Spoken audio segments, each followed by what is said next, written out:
Victor Ashcombe straightened his cufflinks in the mirror of his Chicago office and smiled at the man seated across from him, a man whose hands were already shaking.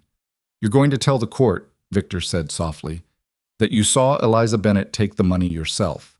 You're going to say you watched her do it, and you're going to be very convincing." The man, a clerk named Hooper, 40 years old, 3 children at home, looked up with hollow eyes. "Mr. Ashcombe, I can't. She didn't do anything. You know she didn't." Victor's smile didn't move. He slid a photograph across the desk. Hooper's wife, his youngest daughter, standing outside their house on Meridian Street. "I know where your family lives, Mr. Hooper," Victor said. "I know what time your children walk to school. I know everything about you." He picked up the photograph and tucked it back into his coat. "So I'll ask you again, what did you see?" Hooper's hand stopped shaking. Something behind his eyes went very quiet, the way a candle goes out in a closed room. "I saw her take it," he whispered. Victor nodded and reached for his pen. "Good man." Somewhere in Montana, a woman named Eliza Bennett was stepping off a stagecoach into the cold, carrying a forged letter, a second-hand bag, and no idea that the man who had already destroyed her life was not finished with her yet. If this kind of story moves you, the ones about ordinary people pushed to their absolute edge, then you are in exactly the right place. Subscribe to this channel so you never miss what comes next. Hit the like button if you want more stories like this one, and drop a comment below telling me what city or country you're watching from. I want to see how far this story travels. Now let's begin. Well, the stagecoach came in sideways. That was the first thing Silas Hawthorne noticed. Not the sound of wheels grinding against frozen mud, not the driver shouting, but the way the whole vehicle leaned hard to the right as it rounded the last bend before his property line, like it was trying to shake off whatever it was carrying. He was standing at the fence post nearest the road, hammer in hand, a nail between his teeth, and he watched the coach correct itself at the last moment and rattle to a stop in a cloud of dust and horse breath about 30 yards from where he stood. He didn't move toward it. Silas Hawthorne had not moved toward anything voluntarily in a very long time. He was 42 years old, and he looked like a man who had been left outside in the weather for most of those years. Not ugly, just worn, the way good leather gets worn. His jaw was heavy with 2 days of dark stubble going gray at the edges, and his eyes were a particular shade of brown that people tended to describe later as serious rather than unkind. He was tall, lean in the way hard work makes a man lean rather than the way hunger does, and he moved with the careful economy of someone who had learned not to waste motion because there was never anyone around to help him catch up. He pulled the nail from between his teeth, turned back to the fence post, and drove it home with 2 clean strikes. Behind him, he heard the stagecoach door open and the driver say something sharp and impatient. Then he heard a woman's voice answer back, not loudly, but with a precision that cut through the cold air like a knife through cloth. "I am getting out," the voice said. "I simply require a moment." Silas didn't turn around. He heard boots on gravel, the soft landing of a bag being set down too hard, the way bags get set down when someone is trying not to show how heavy they've been carrying it. Then silence, except for the wind moving through the dry grass along the fence line. He drove another nail. "Excuse me." He stopped. "Sir, excuse me." Silas turned around slowly, the way a man turns around when he's already certain he's not going to like what he sees. She was standing about 15 feet away, one hand gripping the top of a battered traveling bag that looked like it had survived 3 previous owners and hadn't agreed with any of them.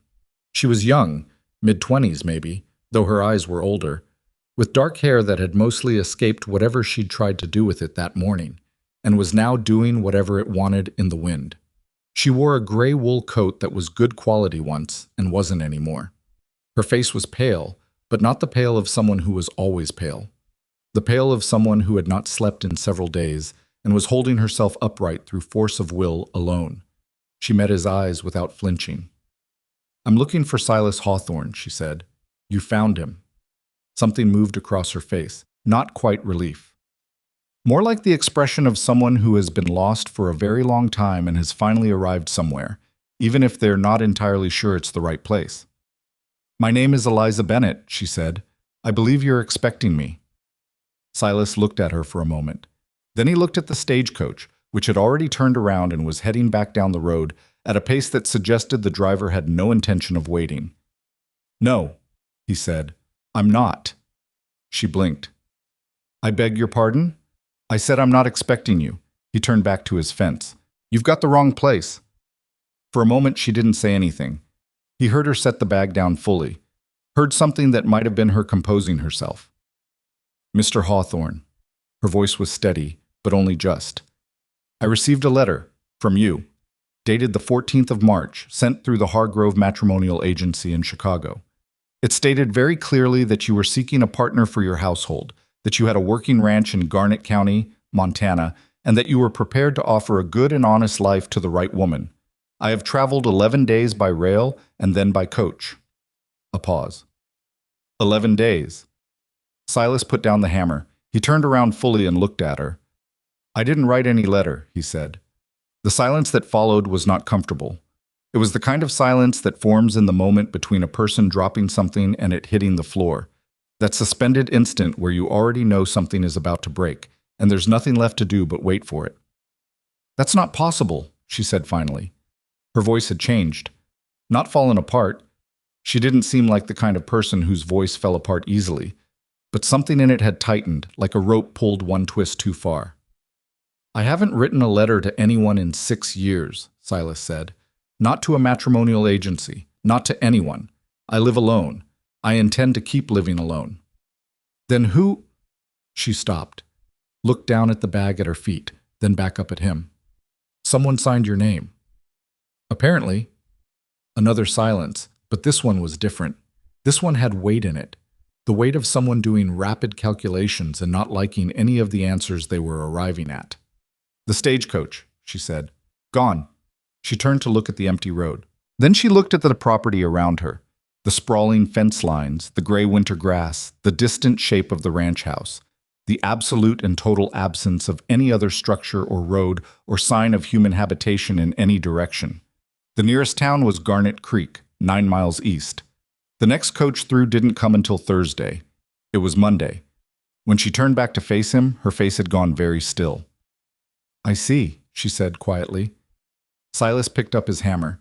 He genuinely did not know what to do with this situation, which was unusual. He had spent 15 years becoming a man who always knew what to do, because not knowing was a luxury he couldn't afford out here alone. He knew what to do when a fence broke or a well ran dry, or a horse went lame. He did not know what to do with a woman in a gray wool coat standing in his yard holding a bag, and looking at him with the expression of someone who had just realized the floor wasn't where she thought it was. There's a town, he said, 9 miles east, Garnett Creek. They've got a boarding house. I don't have money for a boarding house, she said. She said it plainly, without shame, the way a person states a fact about the weather.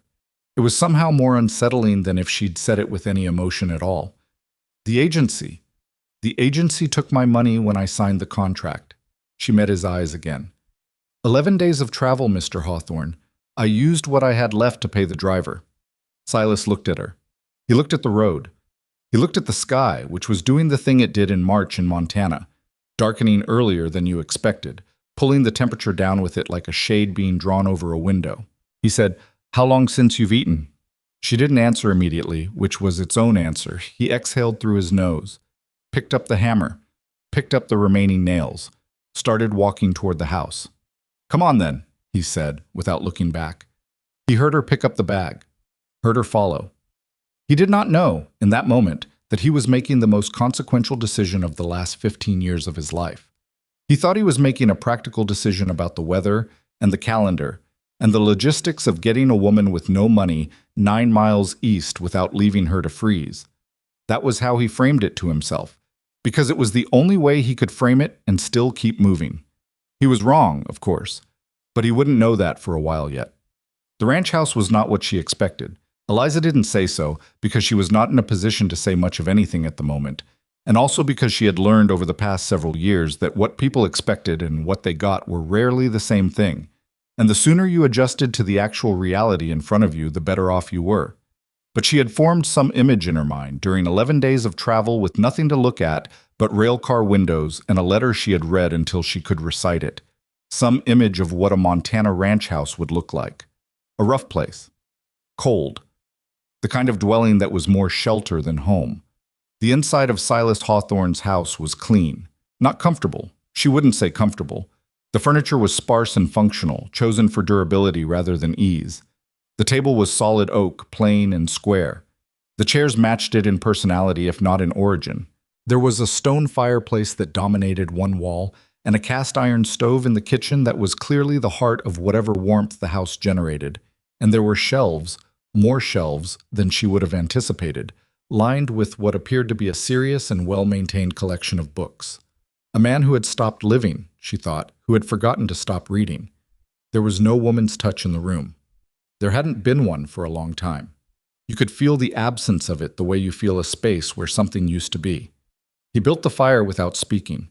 She stood near the door until he gestured, without looking up, toward one of the chairs. She sat.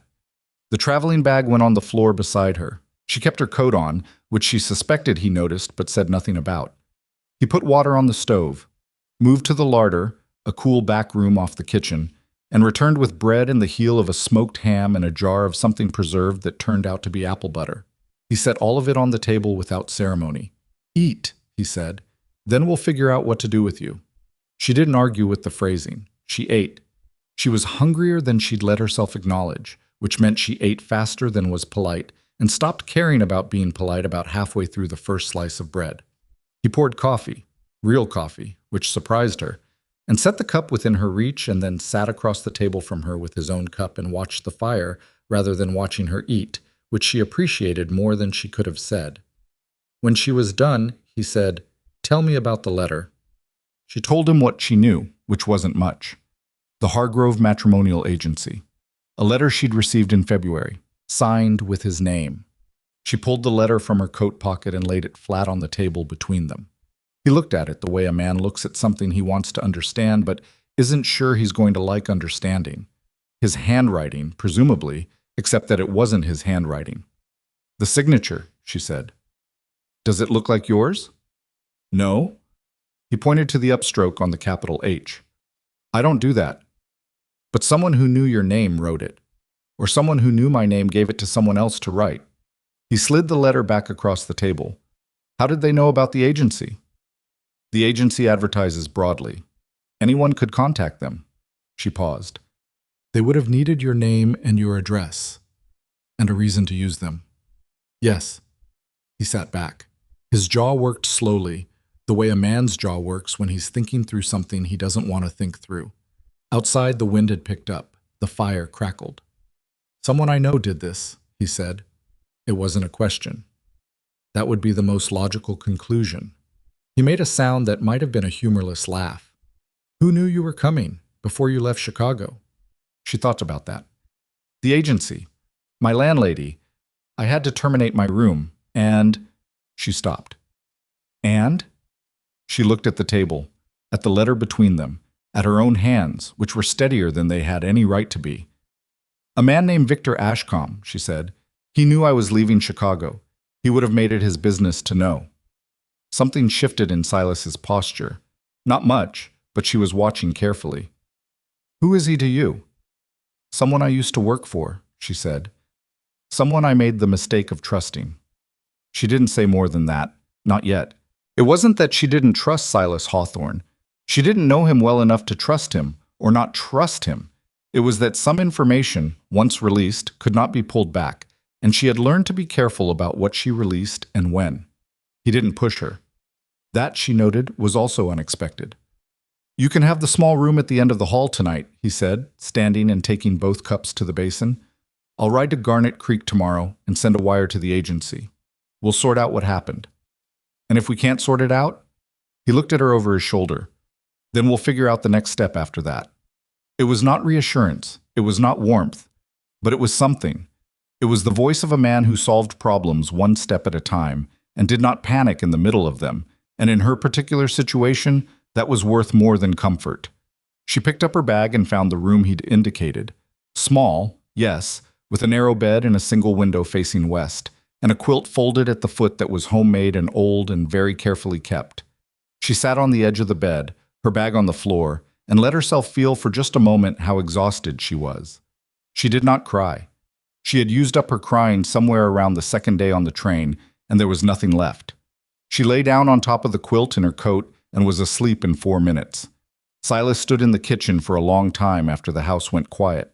He washed the cups. He banked the fire. He looked at the letter she'd left on the table. She'd forgotten it, or left it on purpose. He couldn't tell. And he read it again more carefully than he had the first time. Whoever had written it knew him, not well. The details were slightly off. The way a sketch made from memory rather than life is slightly off. The description of the ranch was accurate enough but generic. The description of himself was, he almost laughed, somewhat flattering. The tone was that of a man who was ready to begin again. A man who had been alone too long and knew it. That part, at least, was not inaccurate. He folded the letter and put it in his shirt pocket, which surprised him. He'd meant to put it on the shelf. His hand put it in his pocket instead, and he noticed this the way you notice something a stranger does, with a certain detached curiosity. He went to bed. He did not sleep for a long time. In the morning, the situation was both better and worse than it had been the night before. Better, she was still alive, which he'd found himself checking on at first light by standing in the hallway and listening for the particular quality of silence that meant a person was breathing rather than not. It was a habit he'd had since his wife, since Caroline, and he'd never managed to break it. Worse, she was already awake. He could hear movement in the kitchen when he came down, and when he got there, she had stoked the fire in the stove and found the oats, and was standing at the counter in her gray coat, still, as if she'd slept in it, stirring a pot of porridge with the practiced efficiency of someone who had been feeding themselves and others for a long time. She glanced at him when he came in. "I hope you don't mind," she said. "I thought I should be useful." He stood in the doorway looking at the situation. A woman in his kitchen, making his breakfast. He could not remember the last time that had happened. It was so far outside his normal that he had no immediate response to it. "Sit down," she said, with a tone that managed to be both polite and firm. "Coffee's on." He sat down. She set a bowl in front of him and then sat across from him with her own, and they ate in silence, which was something he was accustomed to and she seemed to find perfectly natural. She was watching him think, he realized, tracking the small movements of his face with the quiet attention of someone who had learned to read rooms and people and moods the way other people read signs. "I want to know something," he said. "All right. How did you end up with a matrimonial agency?" It came out flat, not quite a question. He didn't know how to make it softer. "A woman who can cook and manage herself the way you do, coming out to Montana to marry a stranger." She looked at him for a moment, then down at her bowl. "I was educated," she said. "My father was a school teacher. I studied business, which was somewhat unusual for a woman in Chicago, and I found work as a bookkeeper for a private firm." She paused. "Victor Ashcomb's firm." "What kind of business?" "Import and trade, officially. Several subsidiary enterprises." She said it carefully. "I was good at the work." He noticed. She stopped, set down her spoon. "He made me certain promises. About advancement, about security. He was persuasive, and I was 23 and I believed him." Silas waited. "When I realized what kind of man he actually was, what he was actually doing with some of his accounts, I made the mistake of telling him I would not continue to falsify records for him." She looked up. "He decided the most efficient response was to make the falsified records appear to be my doing. He framed you. Very neatly. Lost his records, his clients' money. All the paperwork pointed to me." Her voice was even. She had told this story to herself so many times that the telling of it had gone smooth, like a stone in water. All the sharp edges worn off, which somehow made it worse. "I was let go before charges could be filed, but the word was out. No one in Chicago would hire me. No one would rent to me much longer. I had saved some money. Not enough." She looked at her hands. "The agency approached women like me, women who had fallen out of their circumstances and needed a new start somewhere far enough away that the old stories couldn't follow them." A pause. "That's what I was buying, essentially. Distance." Silas stared at the table. He was quiet for a while. "And now you're here," he said. "And now I'm here." She picked up her spoon again, with a forged letter and no money and no stagecoach. Despite himself, despite every instinct he had spent 15 years cultivating, every wall he had built and reinforced and checked for cracks, Silas almost smiled. It came and went so fast he wasn't sure if she saw it. I'll ride out this morning, he said. Like I said. I'll fix the loose board on your porch step while you're gone, she said. I noticed it last night. He looked at her. I'm not going to sit in the room and wait, she said. I'm not built for that. There was a long pause. The tools are in the barn, he said. Left side, back wall. She nodded. He rode to Garnet Creek.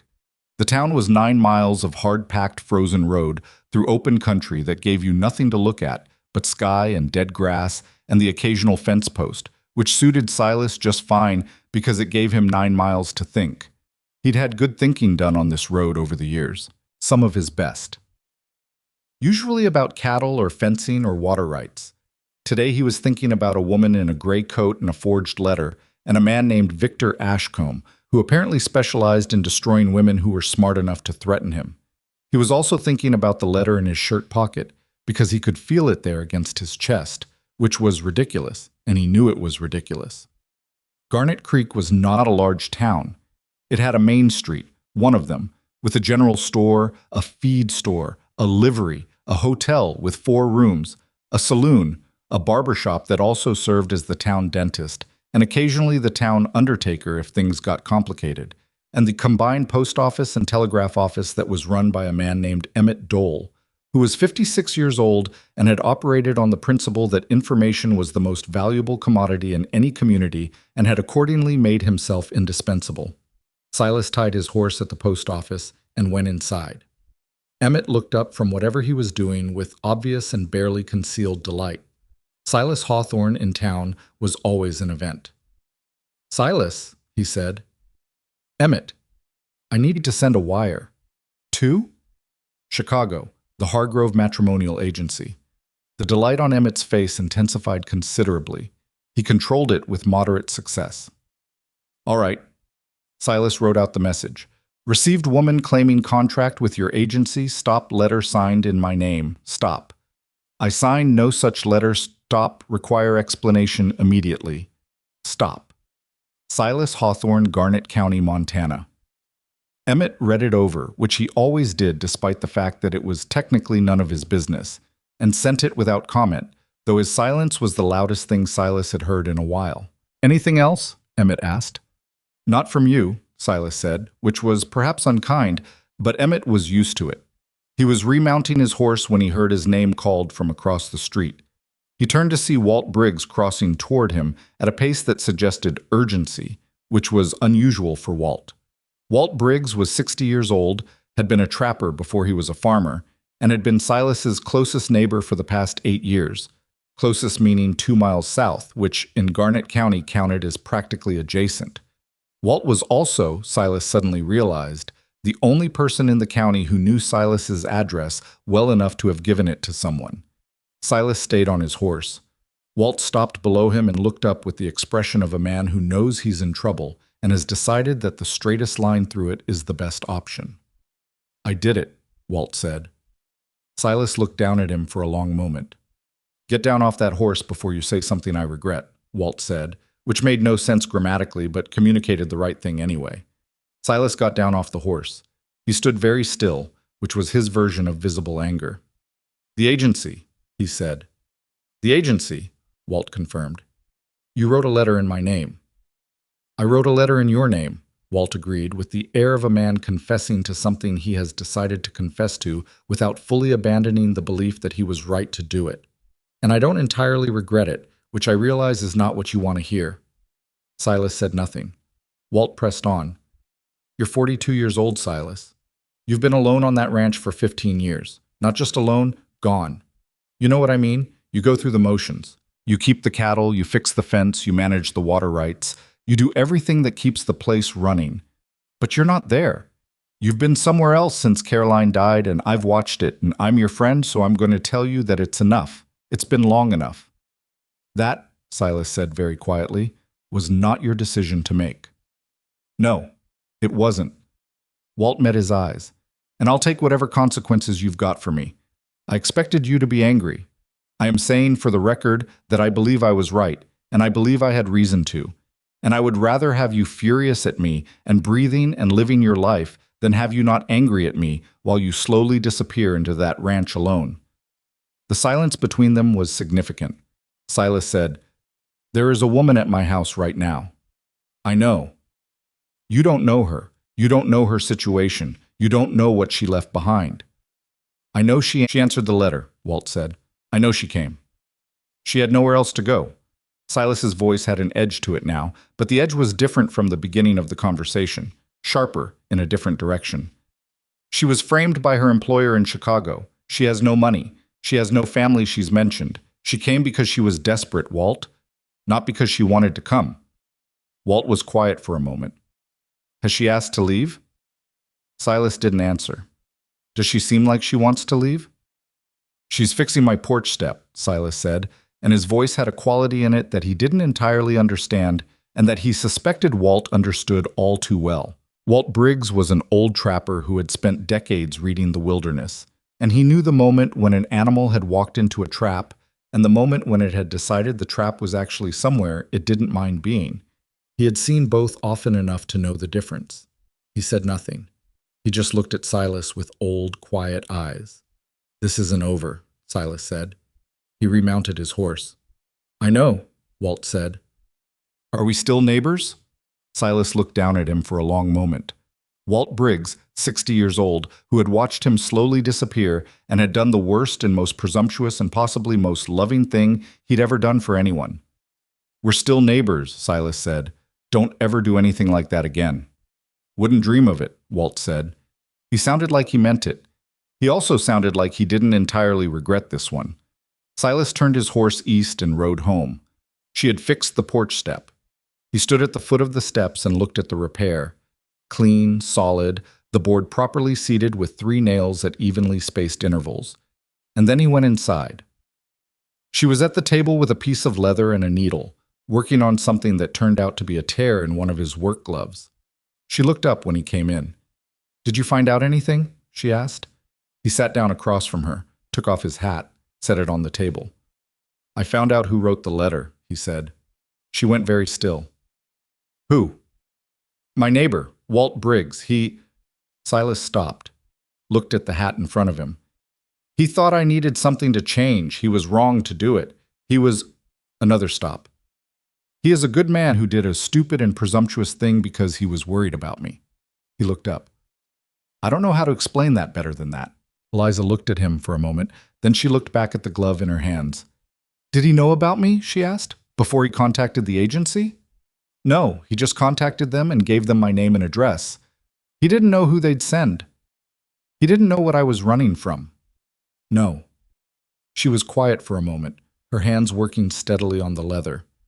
"My situation is my own," she said finally. "He didn't put me here. Victor Ashcombe put me here. Walt Briggs just—" She paused, and the corner of her mouth moved in something that wasn't quite a smile. "Walt Briggs just gave me a road to walk when the other ones ran out." Silas looked at her. She finished the stitch on the glove, tied it off, and set it down on the table between them. "I know you didn't ask for this," she said. "I know I'm here against your wishes and your plans. I'm not asking you to like it." She met his eyes directly, and there was something in her gaze, not defiance, not pleading, something steadier than either. "But I'm asking you to tell me plainly what you want me to do, because I can try to find a way to Garnet Creek. I can try to write to someone who might help me. I can try a great many things. I'm not helpless." She paused. "But I can't make a plan if I don't know what you want." He looked at her for a long time. At the glove she'd mended. At the porch through the window that she'd fixed. At the woman who had traveled 11 days on a forged letter and eaten bread and apple butter, and woken up the next morning and found the tools and gotten to work. "1 month," he said. "You stay 1 month. Help with the ranch. There's more work than I can manage alone this time of year.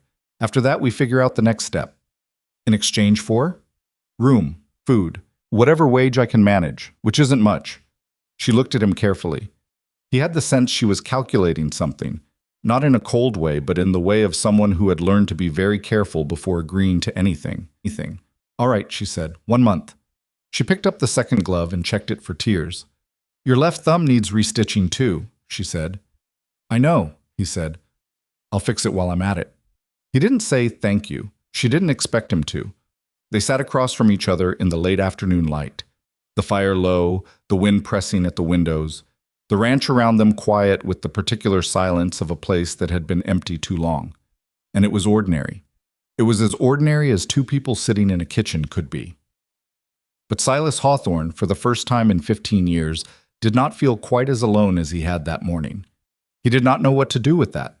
He suspected he was going to have to figure it out. The first week passed the way first weeks in unfamiliar places always pass, too slowly in the evenings and too fast during the daylight hours when there was work to fill the time. Silas had laid out the arrangement on the second morning, standing in the kitchen with his coffee while she sat at the table and listened. The cattle needed checking twice daily. The water troughs needed breaking through the ice each morning before the temperature rose enough to do it on its own, which in March in Montana meant breaking it by hand because the temperature rarely cooperated. The fence line on the north pasture had 3 sections that needed replacement before spring, and the barn roof had a leak over the east stall that had been on his list since November and kept getting moved further down it. He told her this the way he told himself, flat, functional, no particular expectation that she'd understand the scope of it, and she listened and nodded and said, when he finished, "Show me the fence line first. I want to know what I'm working with." He had looked at her for a moment, coffee cup halfway to his mouth. "You know fencing?" he asked. "I know how to learn things," she said. "That's usually enough." It turned out to be enough. She was not strong the way a man who'd worked physical labor all his life was strong, but she was methodical and she did not quit. And after the 3rd day, she had developed her own system for the fence post that was actually marginally more efficient than his, which he noticed and said nothing about because acknowledging it seemed like a thing that would be complicated. The town, of course, noticed. Garnet Creek was 9 miles away, but 9 miles in that part of Montana in 1887 might as well have been 9 feet when it came to the circulation of information. By the 4th day, Emmett Dole had told at least 6 people about the wire Silas had sent to Chicago. By the 6th day, those 6 people had each told several more people, and the story had already begun its transformation from fact into something more interesting than fact, which was what stories did in small towns, when no one had enough solid information to stop them from growing. Silas heard about it from Walt. Walt came by on the 7th day with the stated purpose of returning a post-hole digger he had borrowed in October, and the actual purpose of seeing how things stood. He found Silas at the barn and Eliza on the north fence line, a hammer in her hand and her hair pinned up under one of Silas's old hats that was too large for her and kept sliding down over her forehead in a way that she kept correcting without stopping work. Walt watched her for a moment. He said. "Don't," Silas said. "I didn't say anything." "You said, That's the beginning of saying something." Walt put the post-hole digger down up against the barn wall. "Martha Connolly is telling people you've got a woman living out here. Martha Connolly can mind her own affairs. Martha Connolly hasn't minded her own affairs since 1871, and she's not starting now." Walt pulled his gloves off and tucked them into his belt. "She's saying the woman came on a mail-order arrangement. She's saying it looks suspicious. A woman just appearing like that, no announcement, no ceremony." Silas was quiet. "She's also saying," Walt continued more carefully, "that a woman who shows up without proper arrangement is probably not what she says she is."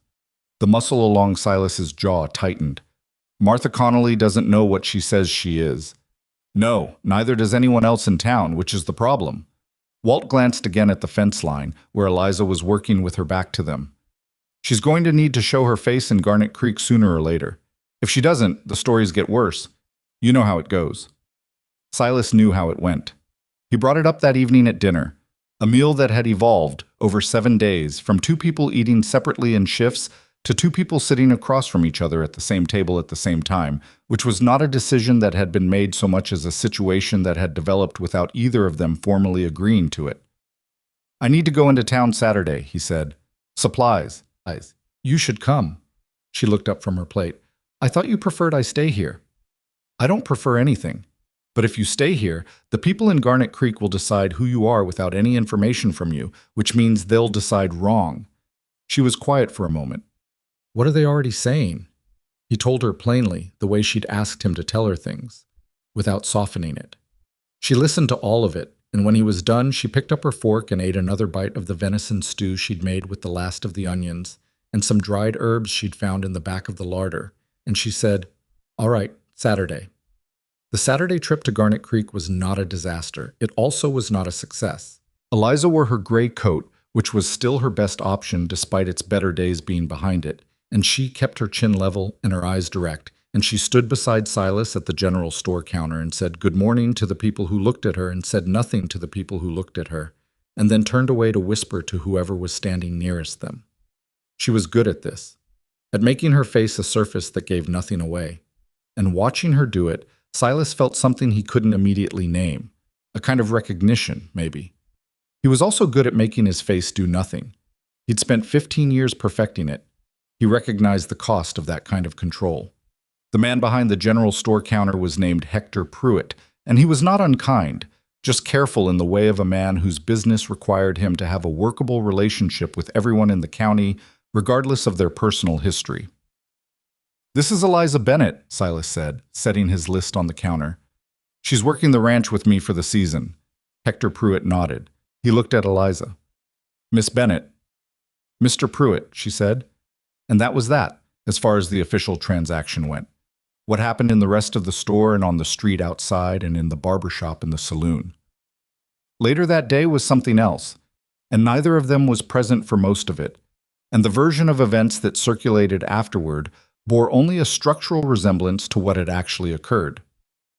The detail that spread fastest was not that Silas Hawthorne had a woman working his ranch. It was that he'd introduced her by name, standing straight, without apology, the way a man introduces someone whose presence he is not embarrassed by.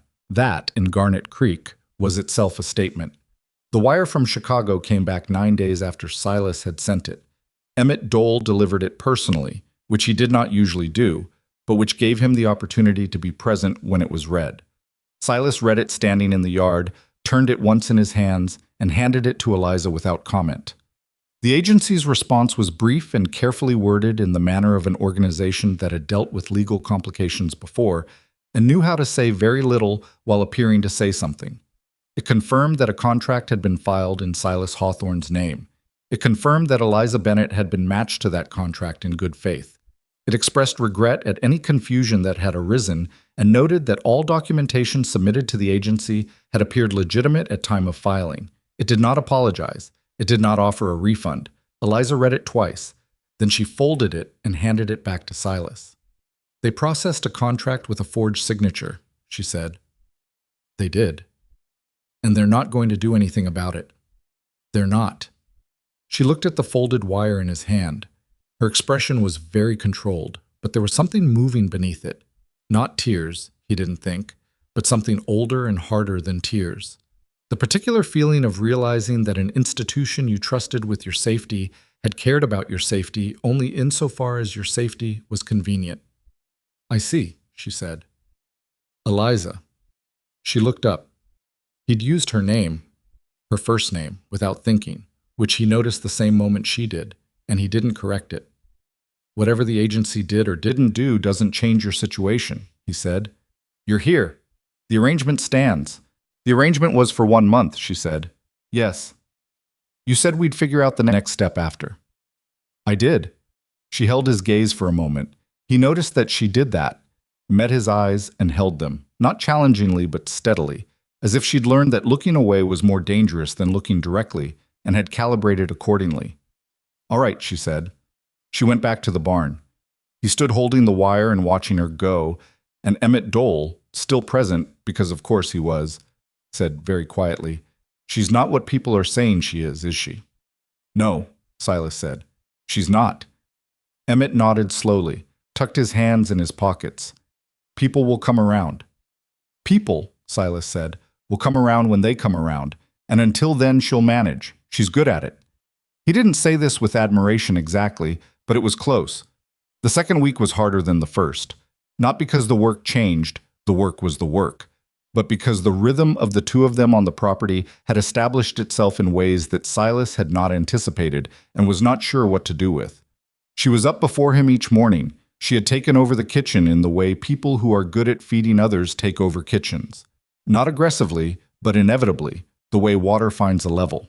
He came down each morning to coffee made exactly the way he made it, which he suspected she had studied without drawing attention to the fact that she was studying it. and to something cooking on the stove that used whatever was available and turned it into something better than he would have made from the same ingredients.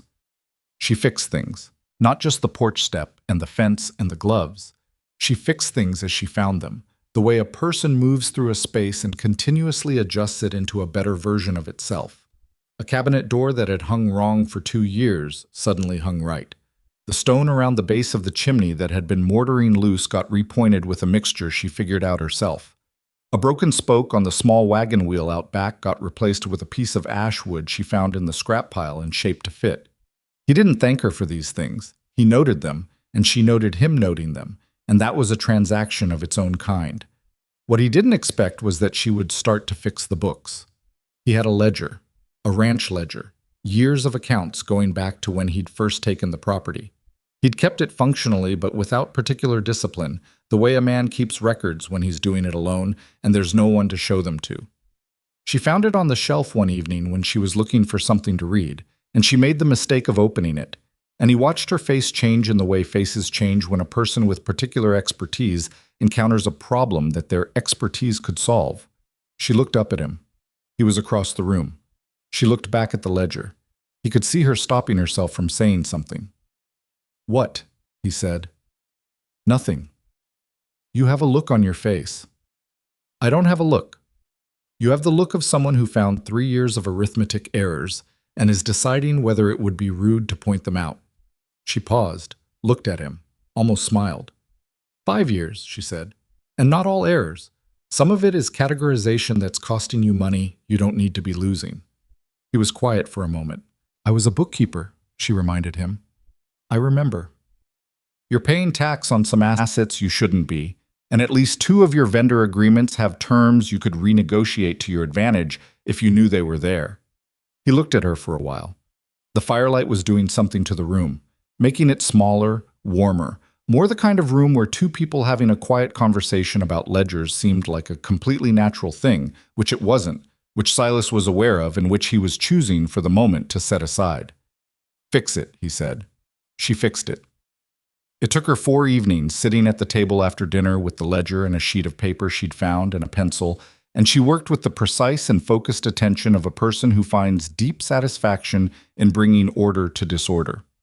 Silas sat across from her on those evenings, reading or doing nothing in particular, and the silence between them was no longer the silence of 2 strangers in proximity. It was something else. He didn't have a word for it yet, which was perhaps the most unnerving thing, because Silas Hawthorne had been alone long enough to think he'd run out of things he didn't have words for. On the 4th evening, she set down the pencil and said, "I'm done." He looked up. "You're in better shape than you thought," she said. She pushed the paper across the table, a clean summary of corrections and recommendations, written in handwriting that was precise and small and entirely controlled. "You've been leaving money on the table without knowing it, not a catastrophic amount, but enough to matter." He looked at the paper, then at her. "How much?" he asked. "Per year? Probably $120 once you renegotiate the Kellerman account and adjust the cattle tax categorization." $120 was not nothing. In Garnett County in 1887, $120 was a significant sum for a single rancher working alone. He said, "You did this in 4 evenings. It took me 2 evenings to find it all and 2 more to document it clearly. How long would it have taken me?" She considered this honestly. "A long time," she said. "Possibly never. It's not a natural skill. It requires a specific way of seeing numbers. And you see them that way. I always have." He looked at the paper again. Then he set it down and looked at her, and the look lasted perhaps a half-second longer than was strictly necessary before he looked away, toward the fire. "Thank you," he said. It came out slightly rough, like a door that hadn't been opened in a while. She heard it for what it was. "You're welcome," she said, without making it into more than it was. That was on a Wednesday. On Thursday morning, they had their first real argument. It started with the north pasture fence and escalated with a speed that surprised both of them, the way arguments do when they've been waiting underneath a surface that looked calm and turned out not to be. The fence section nearest the creek had more damage than Silas had assessed, and when Eliza pointed this out, not gently, because she'd stopped being gentle about ranch matters. After the first week, when she'd realized that gentleness was less efficient than directness in a working context, Silas said he'd get to it in his own time, and she said at the rate he was getting to things, the creek would have taken out the whole north section by April. And he said he'd managed this ranch for 15 years without her assessment of his timeline, and she said that was fairly evident from the state of the ledger, and he stopped. She stopped too. They stood on opposite sides of the fence line in the cold, both of them breathing harder than the physical situation warranted. "That was unkind," he said. He said it quietly, which was worse than if he'd said it loudly. She looked at the fence, at the ground. She pressed her lips together, and he could see the war between her pride and her accuracy, and accuracy won, which told him something. "Yes," she said. "It was. I'm sorry." He didn't say it was fine, because it wasn't entirely fine, but he also didn't push it, because she had apologized directly and without qualification, and that was worth something. "The fence," he said, after a moment. "The fence," she agreed. They fixed the fence, but something had shifted in the argument, not worsened exactly. Shifted. Two people don't fight about a fence and then stay exactly the same distance apart afterward. They either get farther away from each other or closer, and the variable that determines which direction is whether they were honest with each other during the fight. They had been honest. The distance closed. It was Walt Briggs who noticed first, because Walt Briggs had the particular perceptiveness of a man who had spent 30 years in the wilderness learning to read things that didn't announce themselves. He came by on a Thursday afternoon in the third week with 2 rabbits he'd caught, and no real excuse needed because neighbors in that country didn't need excuses, and he found them working side by side in the barn. Silas on the far stall wall rehanging a section of racking, Eliza beside him handing him pieces and holding boards level, talking about something he couldn't hear from the barn door, and laughing at something one of them had said. Silas Hawthorne was laughing. Walt stood in the barn door for a moment with his 2 rabbits, and felt something settle in his chest that had been unsettled for a long time. He made enough noise coming in that they heard him before they saw him. The laughter stopped. Not urgently, not guiltily, just stopped the way conversations stop when someone enters a room. And Silas turned and said, "Walt?" And Eliza said, "Mr. Briggs?" And everything was perfectly ordinary except that the air in the barn was different from how it had been in the barn before she came. And Walt could feel that difference the way you feel a change in weather. "Brought rabbits," he said. "Stay for dinner," Eliza said, and turned back to the racking like it was the most natural invitation in the world. Walt looked at Silas. Silas looked at Walt with an expression that said clearly, "Don't say a single word." Walt handed over the rabbits and didn't say a single word. Over dinner, rabbit stew, again better than it had any right to be with the ingredients available. Walt and Eliza had a conversation that surprised Silas by being a real conversation rather than a performance of one.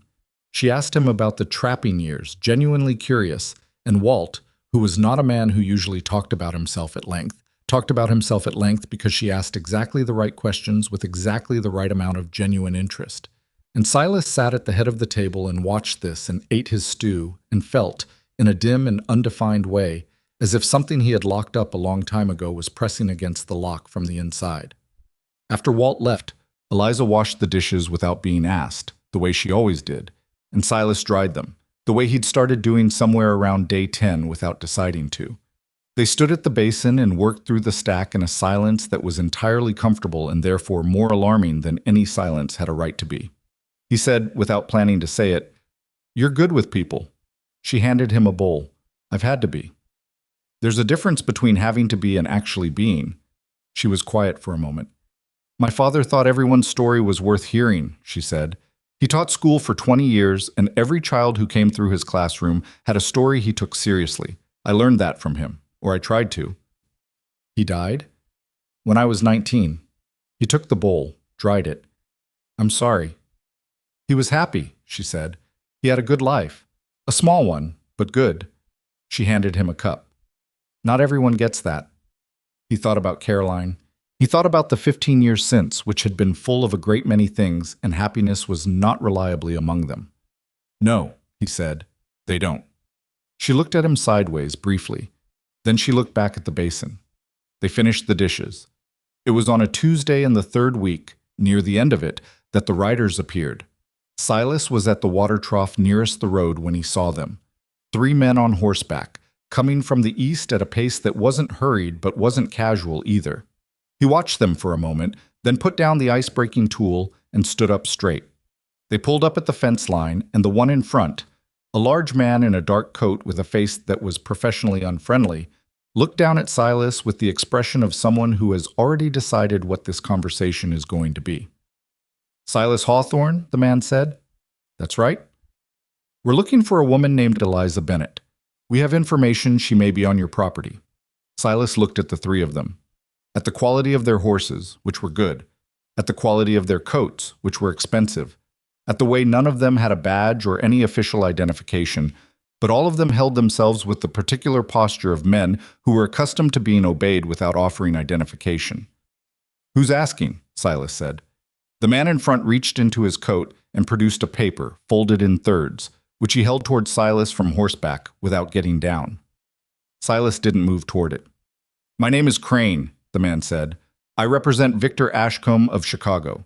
Mr. Ashcombe has a legal matter he needs to resolve with Miss Bennett. We're here to escort her back to Chicago to address it." Silas said nothing. "If you're hiding her," Crane said, and his voice had the quality of a door being slowly closed, "that would make you party to the matter, Mr. Hawthorne.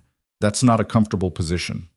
"I'm not hiding anyone," Silas said, "and you'll get off my property before I decide whether I feel like answering the rest of your questions." Crane looked at him for a long moment. He was not accustomed to that kind of response, and his face showed it, not openly, but in the small recalibration of a man who had expected compliance and was adjusting for its absence. "We'll be in Garnet Creek," Crane said. "Tell her she'd be better off coming to us than waiting for us to come to her." He turned his horse. The other 2 followed. Silas watched them go down the road until they were small enough that their posture didn't carry anymore, and then he turned and walked back to the house. Eliza was standing in the doorway. She had watched the whole exchange from the window, and then come to the door, and by the time he reached the porch steps, her face had a quality he'd seen before, that deep, still control that covered something moving fast underneath. "Crane," she said. "You know him?" "He works for Victor." She looked down the road where the dust was still settling. "He's not a lawman. He's Victor's private. Victor calls them investigators." She looked at Silas. "They're not investigators." He looked at her. "What are they?" She met his eyes. There was a conversation happening behind them, the fastest kind, the kind where a person decides how much to say and when, and makes the calculation in about 3 seconds based on everything they know and feel about the person in front of them. "Enforcers," she said. "Victor doesn't argue through lawyers first. He applies pressure until the situation resolves the way he wants. And if it doesn't resolve, he sends people like Crane." She paused. "I thought I was far enough away. I thought 1,100 miles was far enough." Silas looked down the road, then back at her. "Get inside," he said. "Silas, I'm not telling you to hide. I'm telling you it's cold and we need to talk and it's warmer inside." She stepped back and let him through. They sat at the table, and this time he didn't wait for her to be ready. "Tell me everything," he said. "About Ashcombe. About what you know. About what he's after." And she did. She told him what she hadn't told him that first evening, not because she'd been lying, but because some information requires a certain level of trust before you risk it, and trust takes time, and they hadn't had enough of it until now. She told him about the accounts she'd managed, the real accounts, not the ones filed with the city, about the side ledgers she'd seen, the ones that tracked payments that didn't correspond to any legitimate business transaction, about the meeting she hadn't been supposed to see between Victor and a man from the county assessor's office, about the number, the specific significant number, that she had written down on a piece of paper and kept, because she'd understood even then that information was the only protection a person in her position had. "You have proof," Silas said. "I have records, numbers, dates, names."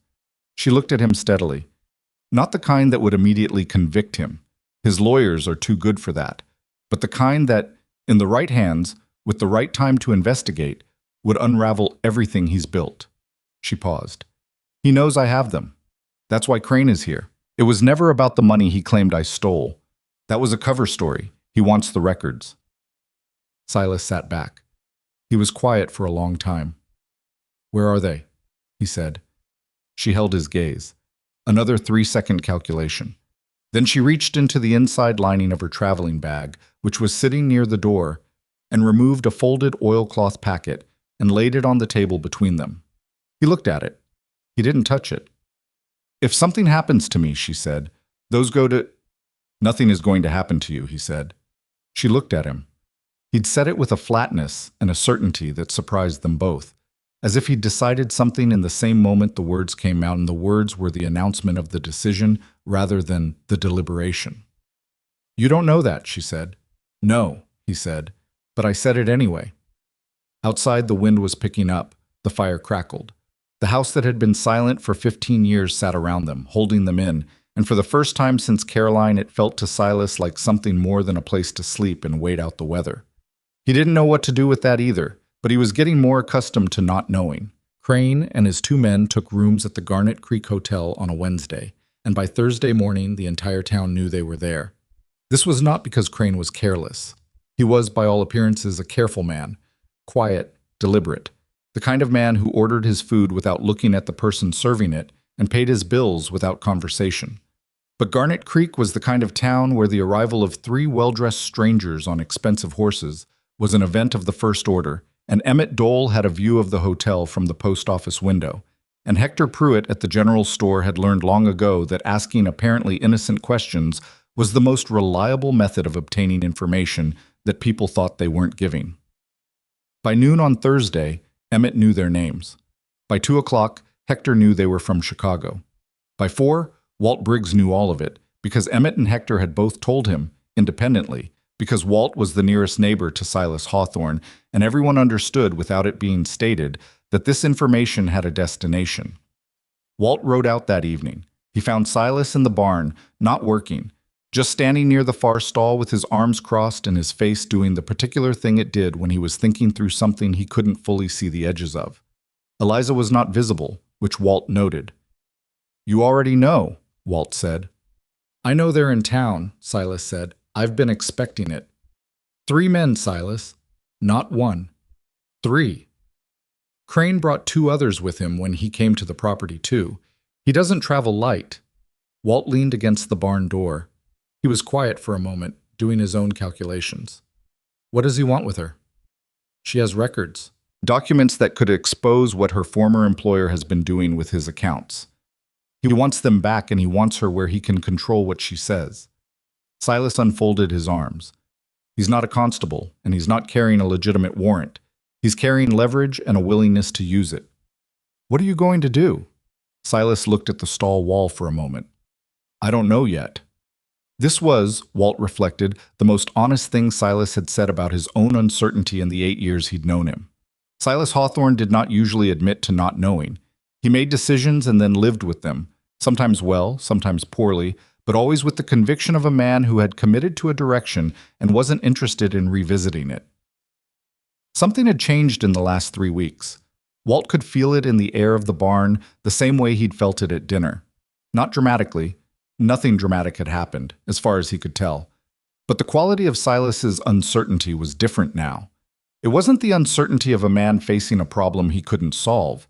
It was the uncertainty of a man facing a situation in which the outcome mattered to him more than he'd expected it to. "She needs to know they're settled in," Walt said. "She knows," Silas said. "She taking it all right?" "She's not falling apart, if that's what you're asking." He paused. "She doesn't fall apart.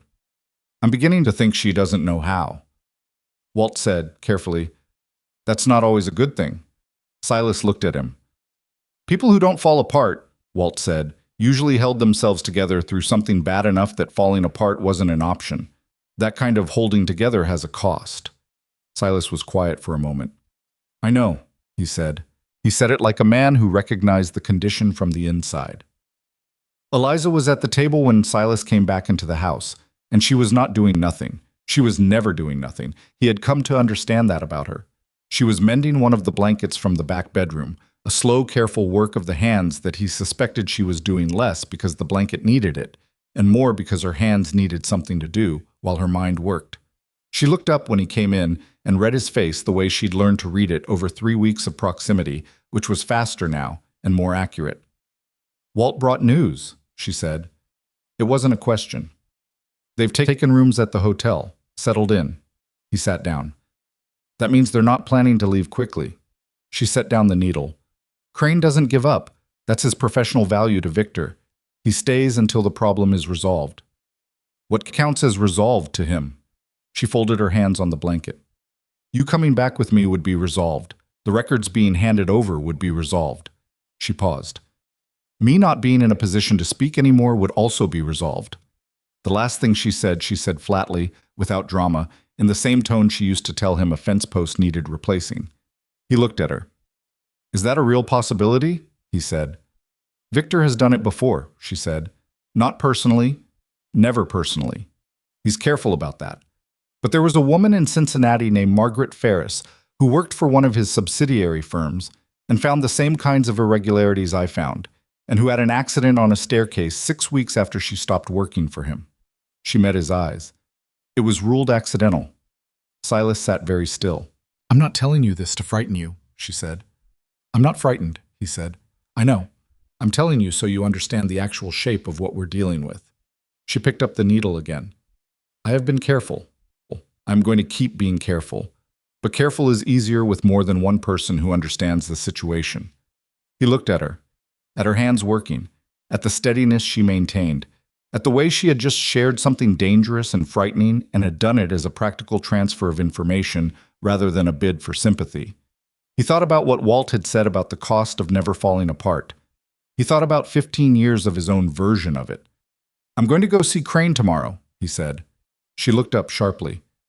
Silas, not to negotiate, to assess. He held her gaze. I need to see the man face to face in a neutral place. See what he's actually working with.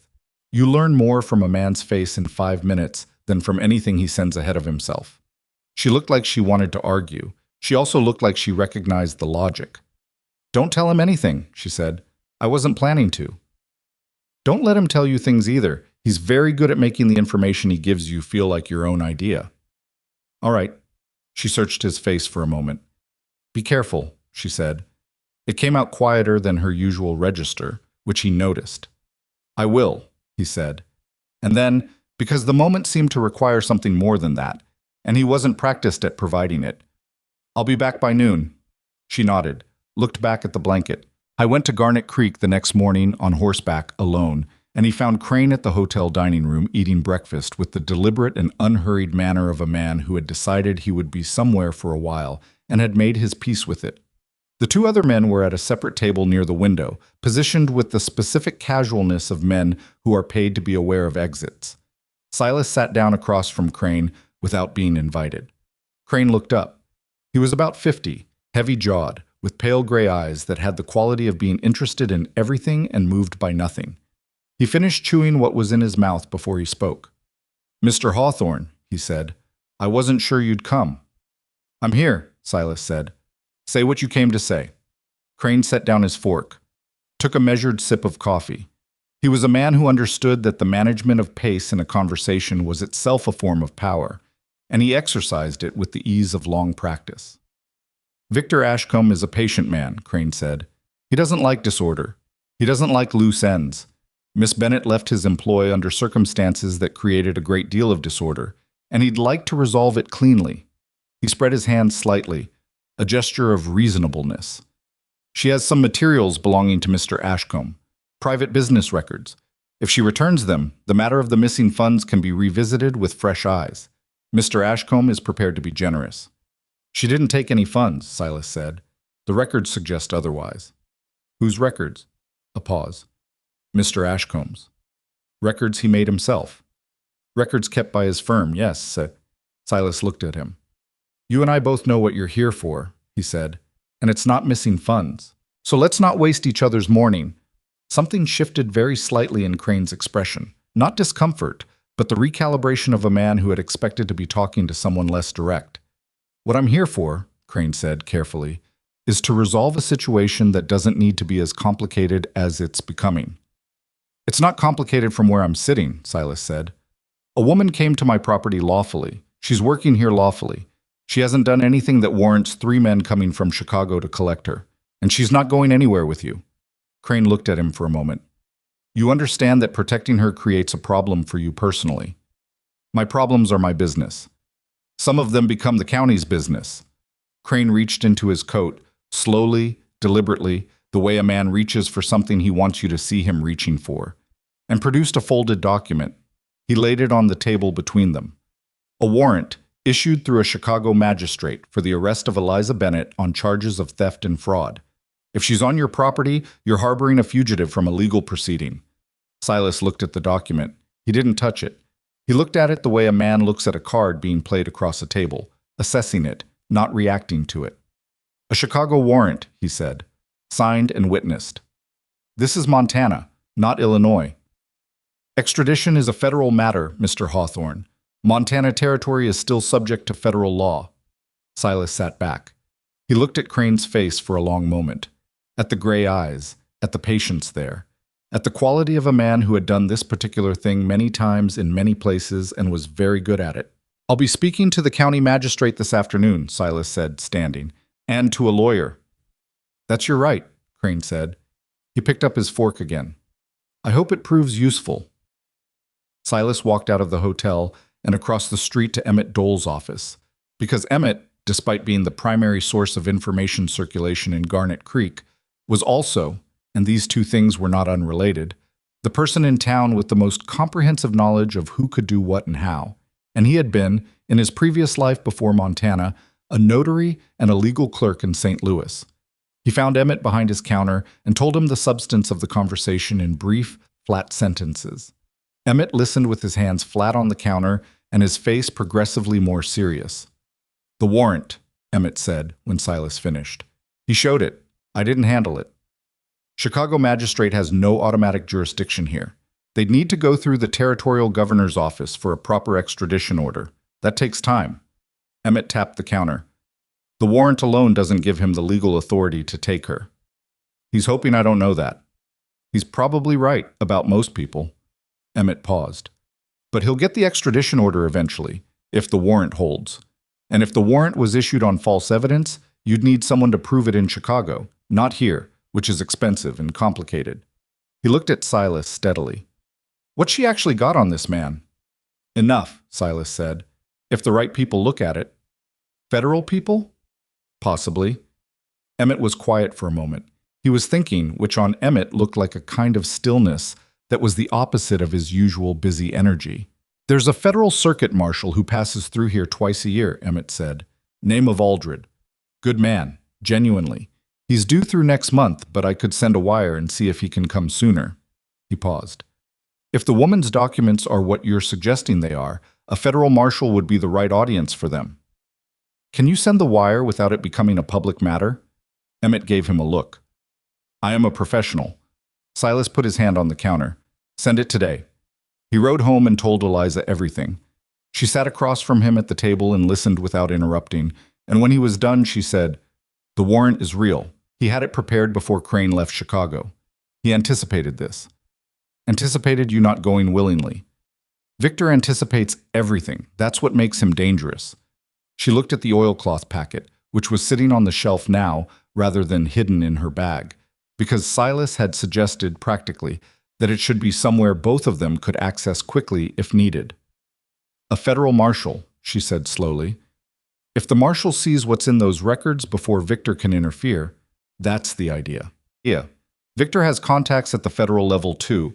It would need to be the right marshal. Emmett says Aldred is reliable. How well does Emmett know him? Well enough to trust him, which, from Emmett, means something. She thought about this. The afternoon light was moving across the table, and she watched it for a moment, just for a moment, with the expression of someone who is doing the arithmetic of a situation and not entirely satisfied with the sums. In the meantime, she said, Crane is in town, and he's not going to sit in the hotel and wait politely. No, he'll start talking to people, making his version of the story available. He's probably already started. She met Silas's eyes. He'll tell them I'm a thief. He'll tell them you've been deceived by a convincing woman. He'll be sympathetic about it. Make it seem like you're the victim rather than a willing party. She paused. It's the most effective approach. Removes your credibility without making you an enemy. Silas looked at her. You know how he thinks. I watched Victor operate for 2 years. I know how all of them think. She straightened slightly. He'll also make visits to the most influential people in town, the ones whose opinions carry weight. He'll bring the warrant. He'll be very official and very regretful and very convincing. Who in Garnet Creek carries weight? She looked at him. You tell me. You've lived here for 15 years. He thought about it. Hector Pruitt, the Reverend. But you said no religion. He amended, the judge. Judge Emmett's in the next county over, but his word carries here. And Martha Connolly, which sounds like nothing but isn't. She's connected to half the families in the valley through one relation or another. Martha Connolly has already decided I'm not what I say I am. Martha Connolly decides everything quickly and changes her mind slowly, but she does change it. He paused. Hector is more important. He's fair. If Crane gets to him first, it's harder to undo. Then we need to get to Hector first, Eliza said. Silas looked at her. Not to lobby him, she said quickly. I'm not asking you to lie to anyone or pressure anyone, but there's a difference between a man who hears two sides of a story and a man who only hears one. She held his gaze. I would like the chance to be honest with someone in this town before Crane makes honesty impossible. He looked at her for a long moment. I was thinking about something. She could see him thinking about it. And she waited, because she'd learned that Silas Hawthorne's silences were working silences, not empty ones. Tomorrow morning, he said, we'll go to Pruitt's together. She nodded. What happened the next morning at Pruitt's general store was not the confrontation that either of them had half expected and quietly prepared for. Crane was not there.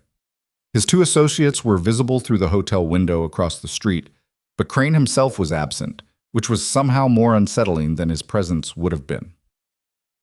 Hector Pruitt was stocking shelves when they came in, and he turned with his usual measured expression and said, "Good morning," and Silas said they needed a few minutes of his time, and Hector set down the cans he was holding and said, "All right." They stood in the back of the store, all three of them, because Hector did not invite them to sit, not inhospitably but not cozily either, and Silas laid out the situation. He did it plainly. He told Hector about the warrant, about Crane, about the nature of what Eliza had worked with in Chicago. He left the emotional material out of it as much as he could. It came out anyway, around the edges, because language is not as controllable as the people using it want it to be, but the structure of what he said was factual and direct.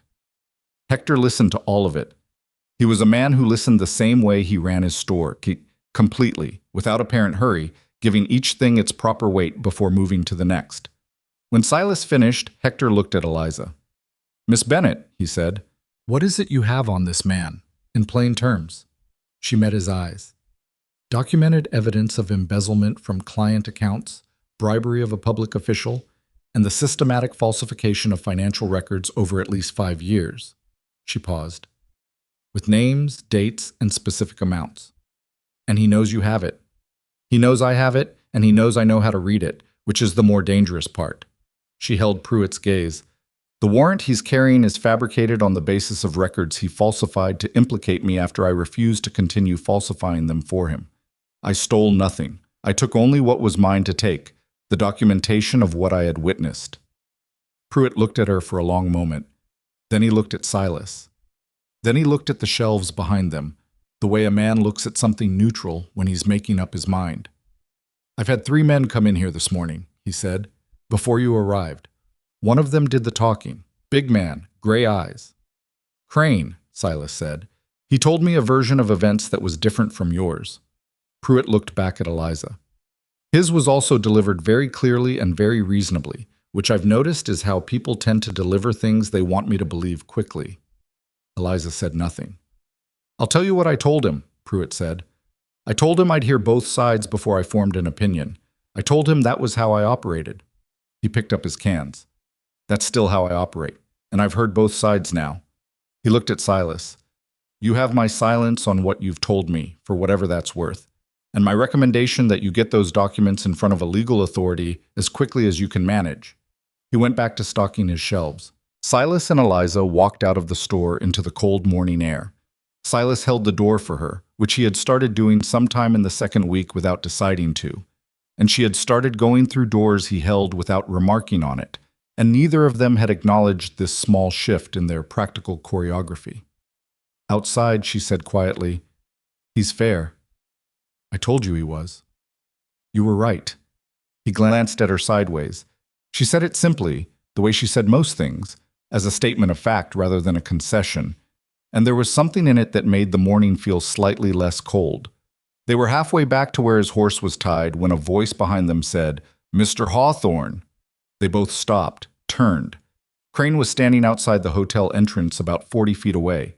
He had his hands in his coat pockets and his gray eyes on both of them, and his face had the expression of a man who has been watching a chess game and has just seen the other player make the move he expected. "Miss Bennet," he said across the space between them. His voice carried without effort in the cold air. Several people on the street stopped to look. "You look well. Mr. Ashcombe asks after you." Eliza said nothing. Her chin was level. "He wanted me to let you know," Crane continued, still conversational, still carrying, still entirely aware of their audience, "that the offer stands. The charges disappear. You have a fresh start somewhere of your choosing. Clean." He tilted his head very slightly. "It's a generous offer, considering." "Considering what?" Silas said. Crane moved his gaze to Silas. "Considering that the alternative is a great deal less pleasant for everyone involved." He looked back at Eliza. "For everyone, Miss Bennet." He went back inside the hotel. On the street, the people who had stopped to look were still standing there, and Silas could see the calculation happening on their faces. The weighing of what they'd just heard against what they already thought. The measurement of the silence that followed against the confidence of what Crane had said. This was the thing Crane was good at. Not confrontation, theater. Performing certainty in front of an audience until certainty became the accepted version of events. Silas felt Eliza's arm brush his as she turned away from the hotel, and he felt her make a decision in the way a person's body communicates decisions. A slight settling, a straightening. "Let's go home," she said. He looked at her face as they walked. She was holding it steady, the way she always held it steady, but the line of her jaw had a particular tension that was new, or that he was only now close enough to see. "He's trying to rattle you," he said. "He's succeeding," she said evenly. "I'd rather be honest about that." He looked at her. That admission, the direct, simple acknowledgement of her own fear without making it into more than it was, or less, was the most human thing she'd said to him since she'd arrived, and he felt it like a change in temperature. "It doesn't change anything," he said. "No," she said, "it doesn't." They rode back to the ranch in the kind of silence that is not empty but full. The kind that happens between two people who have just stood side by side in something and don't need to narrate it. The cold air moved across the open country, and the horses moved through it, and Silas looked at the road ahead and thought about 15 years of an unchanged life, and how the changed version of it had arrived on a stagecoach that leaned sideways, and a woman who fixed things and wasn't falling apart. He wasn't falling apart either. But something was coming apart, somewhere inside him, some structure he'd built over Caroline's grave and maintained through sheer discipline and the relentlessness of ranch work. Not collapsing. More like a wall that had been built for protection and had served its purpose and was now, in a situation that required a different kind of response, in the way. He didn't say any of this out loud.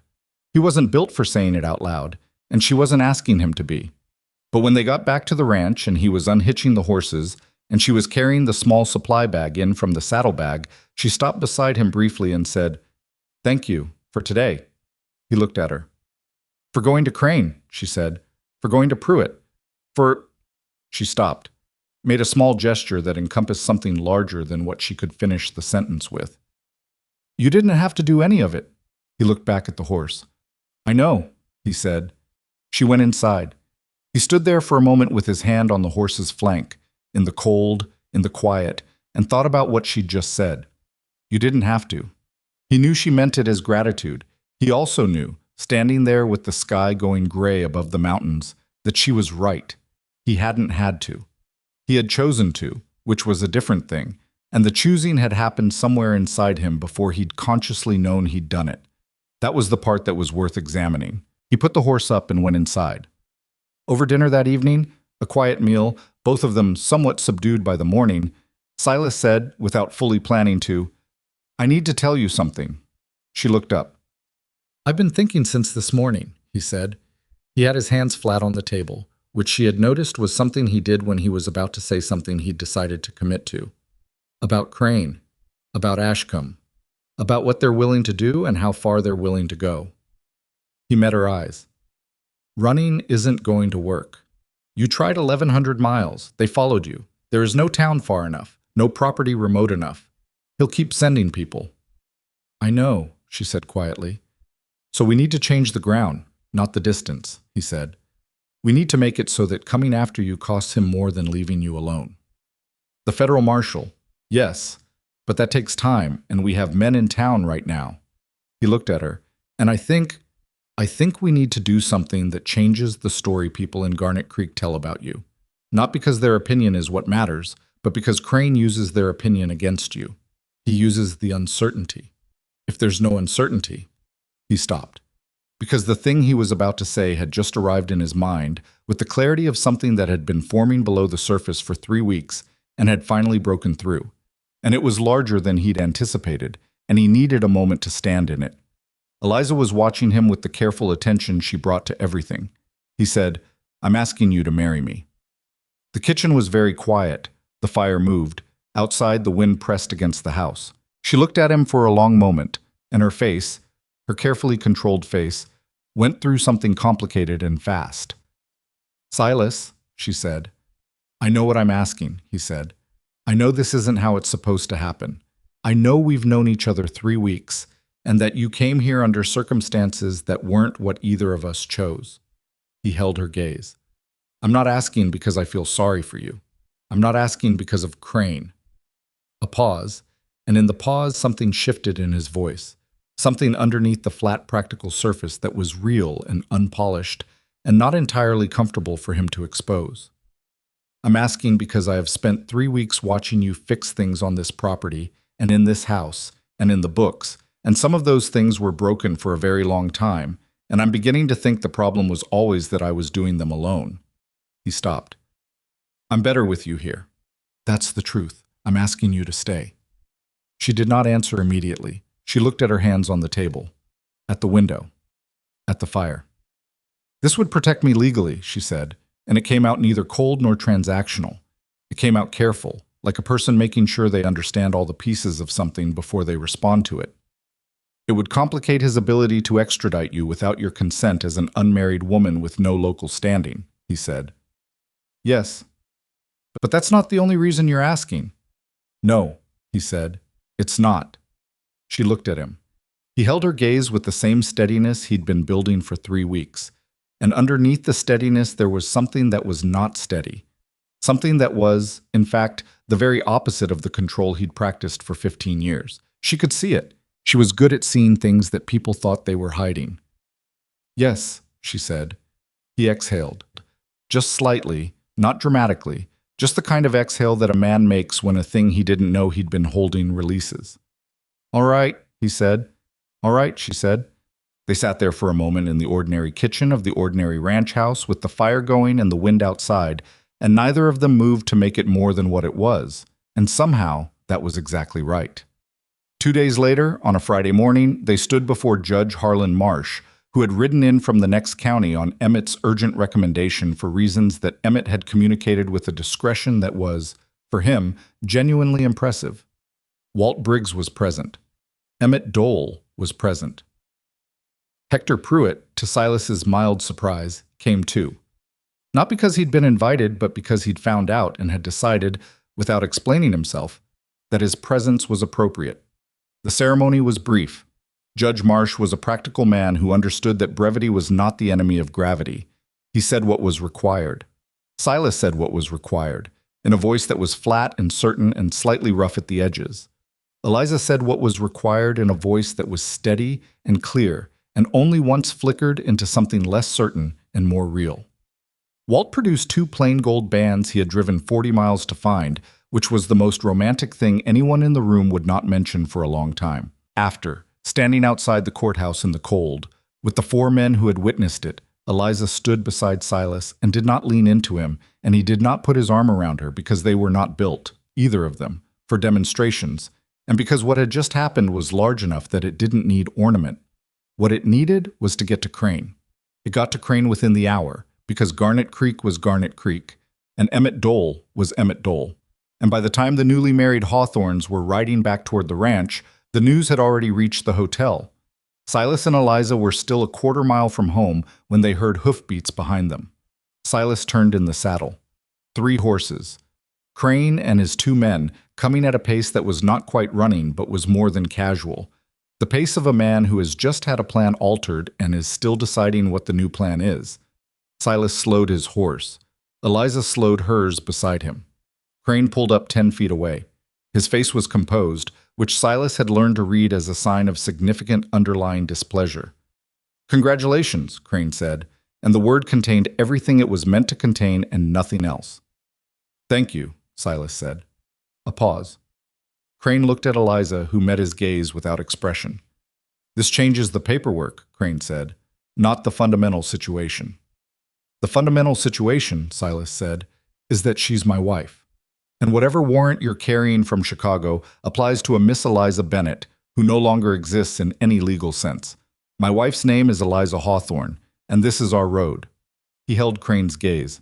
"Get off it." Crane looked at him for a long moment. Then he looked at Eliza. Then he looked at the road and the property and the mountains behind it, and the calculation in his gray eyes was visible for just a moment, fast, professional, cold, before it disappeared again behind the composed surface. He turned his horse without another word. His men followed. Silas watched them go. Beside him, Eliza was quiet for a moment. Then she said, "He's going to wire Victor tonight." "I know. Victor is going to come himself. When Crane tells him what happened, Victor will come." She paused. "He doesn't send people for things that matter most to him. He comes himself." Silas turned to look at her. She was still watching the retreating figures of Crane and his men, her face composed, her eyes clear and watchful, and not afraid exactly. Not afraid the way fear makes people small, but carrying the particular alertness of someone who knows the next move on the board and knows it's not theirs. "Then we'll be ready," Silas said. She turned to look at him. Something in her face shifted, something small and private, not quite a smile, but the region of one. "We'll be ready," she said. They rode home. Victor Ashcombe arrived on a Tuesday. He came by private coach rather than stagecoach, a distinction that announced itself immediately to everyone in Garnet Creek, who understood what a private coach meant in a town where most people arrived by public transport or on horseback. It was black, well-maintained, and pulled by 4 matching bays that were worth more individually than most people in Garnet County made in a year.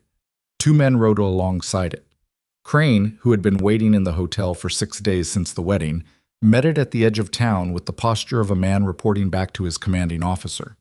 Emmett Dole watched the whole arrival from his window and had a wire sent to Silas's property within 20 minutes. Walt Briggs brought the wire personally because Walt had developed the habit of being present for things that mattered, and because Emmett had written at the bottom, in handwriting smaller than his usual, "He does not look like a man who came to negotiate." Silas read the wire at the kitchen table. Eliza read it after him. She set it down and was quiet for a moment, and he watched her face do the thing it did, the composure settling over whatever was moving underneath, like a lid pressed down on a pot of boiling water, containing it, functional, but not pretending the heat wasn't there. "He came himself," she said. "Like you said he would." "Yes." She stood up and went to the window. Outside, the early April sky was doing something complicated with clouds. Heavy gray in the west, still pale in the east, the light caught between them. He'll go to the judge first. He'll present the warrant and whatever additional documentation he had prepared before he left Chicago. He'll be very polished about it. Victor is always polished. "What kind of additional documentation?" She turned from the window. "Witnesses," she said. "People who'll say they saw me take money, sign statements. He's had 6 days since the wedding to wire Chicago and have affidavits prepared." Her jaw tightened slightly. "He's very thorough." "So are you," Silas said. She looked at him. "The oilcloth packet," he said. "Emmett sent the wire to Marshal Aldred 2 weeks ago. Where is Aldred?" "Emmett said he expected him within the week." "Then we need to get through this week." He stood. "What does Victor want most?" "In order." She thought about it with the precision she brought to everything. First, the records. Second, my silence, permanently, one way or another. Third, the satisfaction of not being outmaneuvered by someone he considered beneath him. She paused. The third one is important. It's not just business with Victor. It never was. He doesn't like being defied. He particularly doesn't like being defied by someone he thought he'd already destroyed. Then let's make sure he knows he hasn't, Silas said. Walt was still standing by the door, his hat in his hands, listening to all of this with the quiet attention he'd given to tracking animals in the wilderness for 30 years. What do you need from me? He said. Silas looked at him. Stay close. And if something happens, if we're not reachable, get to Emmett and tell him to hold on to whatever comes from Aldred until I say otherwise. You think Victor will try to intercept the Marshal's correspondence? I think Victor tries to intercept everything, Eliza said from the window. Walt put his hat back on. I'll stay close, he said. Victor Ashcombe walked into Judge Harlan Marsh's temporary office in Garnet Creek on Tuesday afternoon, and by all accounts, Emmett's account primarily. Since Emmett had a reliable source in the judge's clerk, he was exactly what Eliza had described. Polished, courteous, the kind of man who made every interaction feel like a meeting between equals while subtly ensuring it wasn't. He was in his early 50s, silver-haired, well-built in the way of a man who had been athletic in his youth and had preserved more of it than most. He wore a coat that cost more than the hotel charged for a month's room and board, and he carried a leather document case that he set on the judge's desk with the unhurried confidence of a man who had never once in his adult life walked into a room and felt he didn't belong there. Judge Marsh was not easily impressed. He had been a judge in 3 territories and had seen a comprehensive range of human behavior and its consequences. But even Emmett's source admitted, in the account that made its way back to Silas by that evening, that Victor Ashcombe was the most credible-seeming man the judge had received in a very long time. He presented the Chicago warrant. He presented 3 notarized affidavits from employees of his firm, each attesting in precise and consistent language to having witnessed Eliza Bennett removing funds and records from the company without authorization. He presented a letter from a Chicago magistrate expressing concern about the apparent circumvention of the legal process through what the letter termed a hastily contracted marriage of convenience. He presented all of this without apparent anger or urgency, just as a man presenting facts and asking reasonably for the appropriate legal mechanism to be applied. Judge Marsh told him he would consider the matter and render a decision in the morning. Victor left the office, went to the hotel, and had dinner. By the time Silas and Eliza heard all of this, through Walt, who had heard it from Emmett, who had heard it from his source, it was past 8 in the evening, and the fire in the ranch house was burning low, and the quiet of the property felt different from how it usually felt. Not peaceful. Held. 3 affidavits, Eliza said. She was sitting at the table with her hands around a coffee cup she wasn't drinking. He had them prepared before he left Chicago. He knew he was coming regardless of what Crane reported. He never wasn't coming, Silas said. No. She looked at the table. Hooper signed one. I'd bet everything on it. Who's Hooper? A clerk. A good man with a family who Victor has been threatening since before I left. She closed her eyes briefly. Just briefly. He'll have told Hooper his family is safe if he signs. He'll have told him it's just paperwork, that it doesn't really hurt anyone. Her voice had something in it that wasn't grief exactly, but was in that family.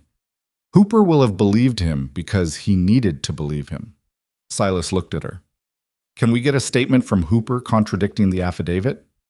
From Chicago? In the next 12 hours? She opened her eyes. No. He was quiet. The records, she said. The records I have are the answer, but only if someone looks at them who knows what they're looking at and has the authority to act on them. Without Aldred will come, Silas said. She looked at him. There was something in her face that was not doubt. She trusted him. He could see that she trusted him. It was one of the stranger and more significant things that had happened over the past month, but something that was beyond trust and couldn't rely on it alone. The realism of a person who had been in bad situations before and knew that trust, however genuine, was not the same thing as certainty. If the judge rules against us tomorrow, she said carefully, and issues a territorial detainment order based on the Chicago warrant, Crane will have legal authority to hold me here pending formal extradition proceedings. She paused. Which could take weeks or months. And during those weeks or months, Victor will ensure that the records disappear and the witnesses change their stories or become unavailable. He would have to get the records first. He knows they exist. He'll find them. Silas looked at the shelf where the oilcloth packet sat. Then he looked at Eliza. Then he made a decision the way he made most decisions, quickly, without particular ceremony, in the manner of someone who had learned that the space between deciding and acting was where things went wrong. "We need to get the records to Emmett tonight," he said. "Not in the post office, at his house. Somewhere Victor's people won't think to look for them." She straightened. "If they're not here, Victor can't use the search for them as leverage. And if something happens tomorrow, if the judge rules against us, Emmett holds them for Aldred. Whatever happens to us doesn't happen to the evidence." She looked at him for a moment. Then she stood and went to the shelf and picked up the oilcloth packet, and she held it in both hands for a moment with a look he recognized as the look of a person releasing something they've been holding on to for a very long time. She held it out to him. "Go tonight? I'll stay here. I'm not leaving you alone with Crane's men in town. Walt is 2 miles south. That's 2 miles." She met his eyes. "Silas, if you take me, it takes twice as long and one of us has to hold a lamp on a dark road. If you go alone, you're back before midnight." She held the packet steady. "I know how to lock a door." He looked at her for a long time. He wanted to argue with the logic, and the logic was sound, which was a frustrating combination. "Lock everything," he said. He took the packet. "And if you hear anything, you get out the back and you run south to Walt's." "I know." "Say it." She looked at him with an expression that was half impatient and half something warmer than that. "I'll lock the doors, and if I hear anything, I'll go out the back and run south to Walt's." He went.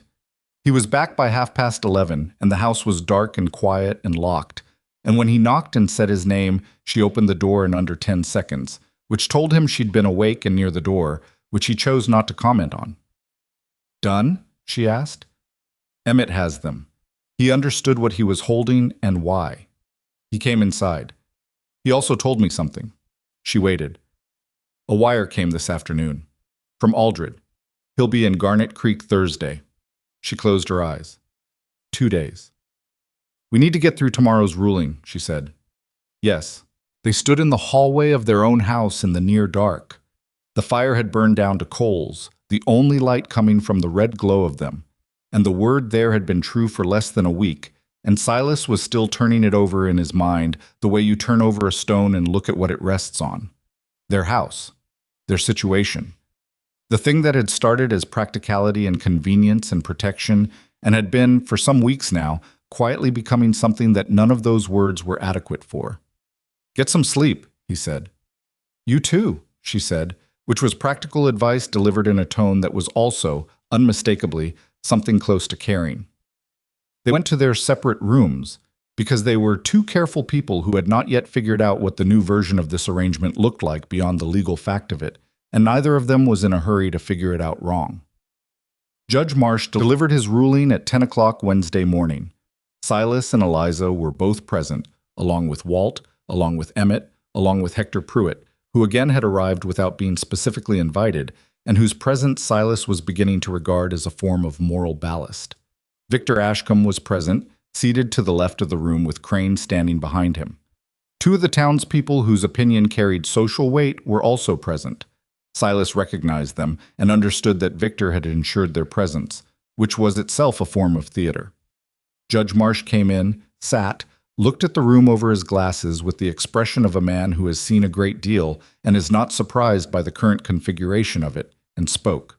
He ruled that the Chicago warrant was insufficient, on its own, to authorize a territorial detainment in the absence of a formal extradition order from the territorial governor's office, which had not yet been obtained. He further ruled that the marriage, having been performed legally and on record, complicated the jurisdictional question in a way that required additional federal review before any action could be taken. There was a pause in the room following this. Then Judge Marsh said, "However," he looked at Eliza directly over his glasses, "the affidavits presented carry sufficient weight that I am issuing a temporary order requiring Mrs. Hawthorne to remain within the boundaries of Garnet County pending federal review of the extradition question. She may not leave the territory." Victor, on the left side of the room, did not smile. He was too composed for that. But something settled in his posture. A small adjustment, barely perceptible, the look of a man who has achieved the first move in a longer sequence. Eliza, beside Silas, did not move at all. Outside afterward, in the cold morning air, Silas said to her quietly, "He can't take you anywhere. You're still here." "I'm still here," she said. "And so is he. And he has people in this town, Silas." She looked at Victor's coach, which was parked in front of the hotel. "He'll use the next 2 days." She was right. What Victor Ashcombe did with the next 2 days was methodical and quiet and effective, in the way that all his methods were methodical and quiet and effective. He called on 3 families whose opinion carried weight in the valley.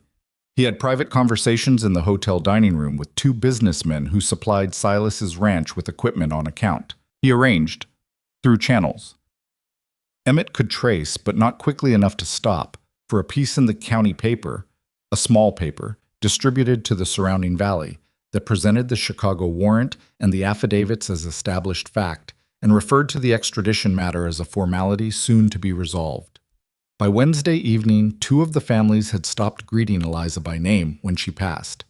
By Thursday morning, one of the equipment suppliers sent a note to the ranch terminating Silas's credit account pending resolution of what the note called the ongoing legal uncertainty surrounding your household. Silas read the note twice, set it on the table, didn't say anything about it. Eliza read it after him. "That's Kellerman," she said. It was the account she'd renegotiated in his favor from the ledger. "He's one of Victor's." "He wasn't a week ago." "He is now." She folded the note. "This is what Victor does.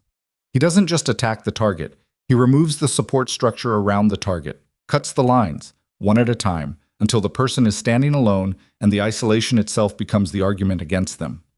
Silas looked at her. She said it analytically, the way she said most things, as observation, not complaint.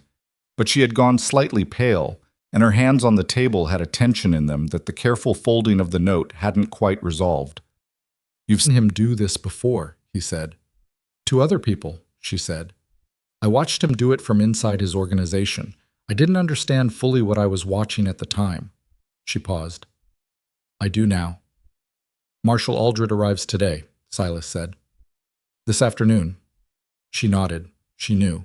But the nod had a quality of someone holding on to a date on a calendar, because the date is the only fixed point in a moving situation, and fixed points, when they are the only one you have, can feel very small.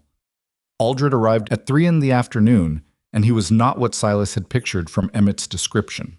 He was younger than expected, early 40s, lean and slightly weathered, with a quiet efficiency about him that was the opposite of theatrical.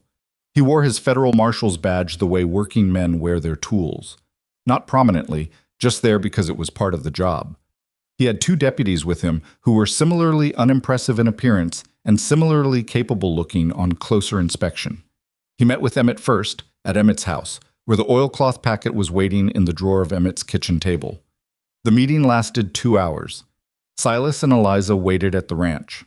Walt sat with them, because Walt had developed the philosophy that waiting with people was better than leaving them to wait alone, which was probably the truest wisdom he'd accumulated in 60 years. They drank coffee and didn't talk much, and the ranch was quiet around them, with the particular quiet of a late afternoon when the work is done and the day hasn't ended yet. At 5:30, Emmett rode out. He came into the kitchen with his hat in his hands and his face doing something complicated that was trying to be neutral and wasn't quite managing it. "Aldred looked through everything," he said. "All of it." "And?" Silas said. Emmett looked at Eliza. "He said, and he asked me to tell you this directly, he said that what you have is one of the clearest documentary records of financial fraud he has seen in 20 years of federal work." He paused. "He said that if half of what's in those documents is accurate, Victor Ashcombe has been operating one of the largest embezzlement schemes in the Midwest for the better part of a decade." Eliza was very still. "He's sending for a federal prosecutor tonight," Emmett said. "By wire to Helena. He's also contacting the Chicago federal office directly, bypassing the magistrate who signed Ashcombe's warrant." He looked at both of them. He said the warrant is almost certainly fraudulent. He said the affidavits read like coordinated testimony, which in his experience means they were prepared by the same lawyer on the same day. "They were," Eliza said quietly. "I can tell you which lawyer." Emmett nodded slowly.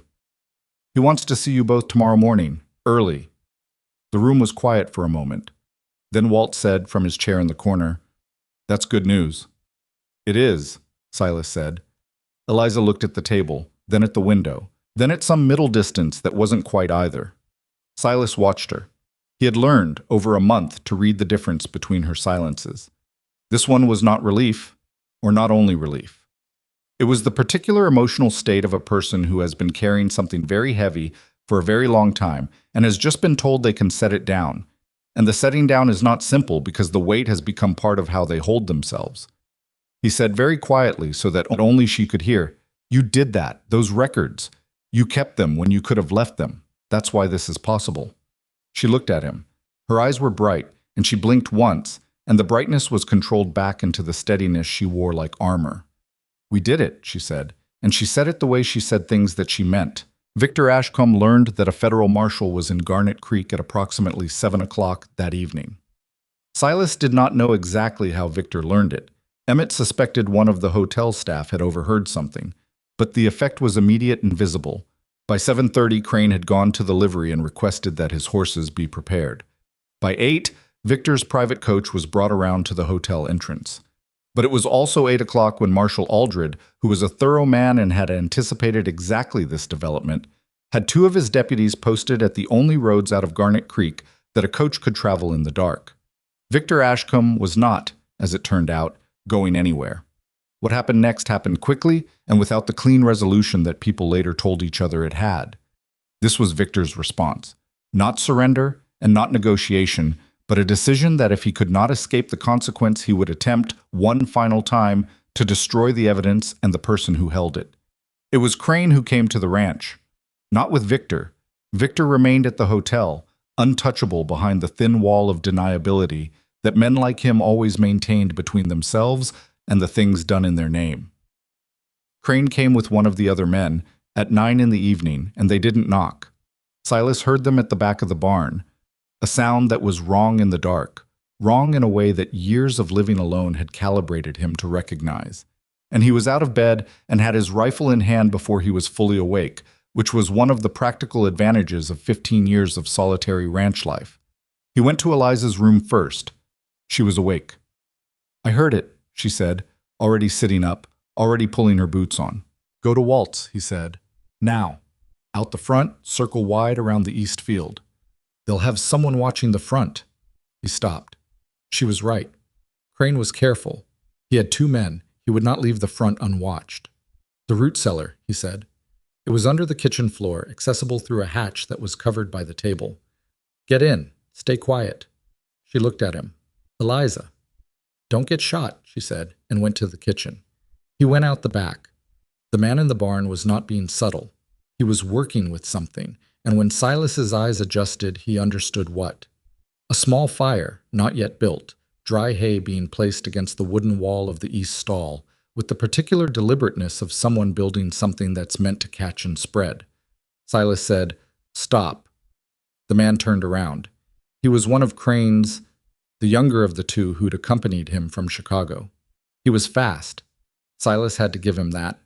He was moving before Silas finished the word, and what followed was not the clean confrontation of 2 men facing each other at a reasonable distance, but the messy, dark, close-quarter struggle of a barn at night, with a rifle that was too long to use properly in close quarters, and a man who was younger than Silas and didn't have 15 years of physical ranch work behind him.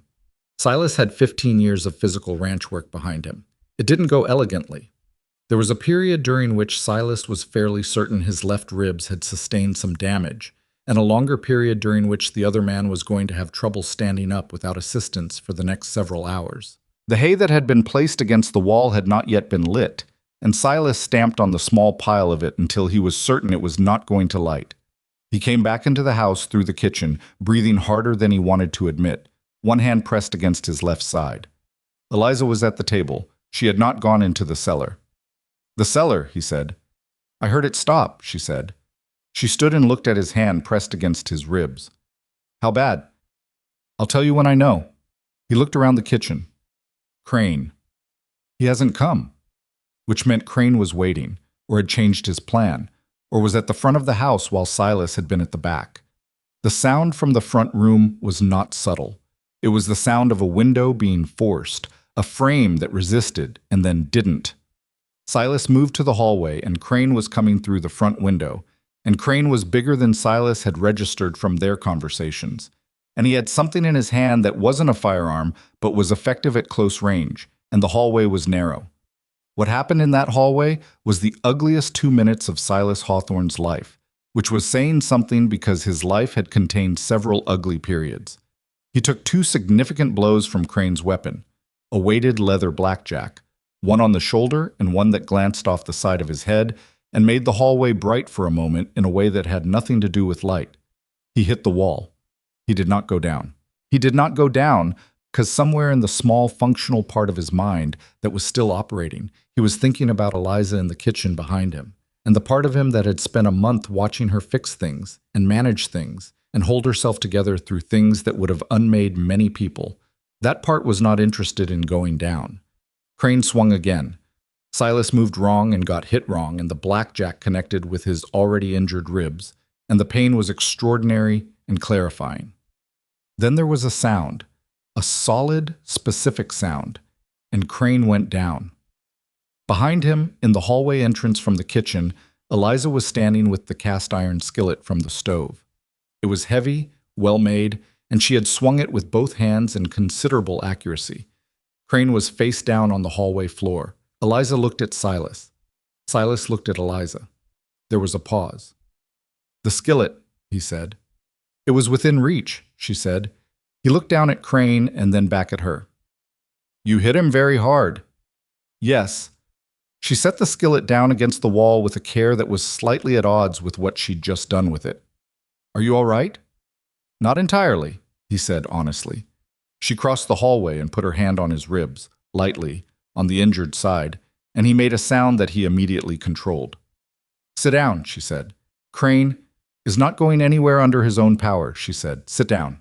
He sat down on the floor of the hallway because it was the nearest available surface, and she knelt beside him and looked at his face in the dark, the side of his head, the shoulder, with her hands moving carefully in the way of someone taking inventory rather than someone panicking. "You need to be seen by someone," she said. "Tomorrow.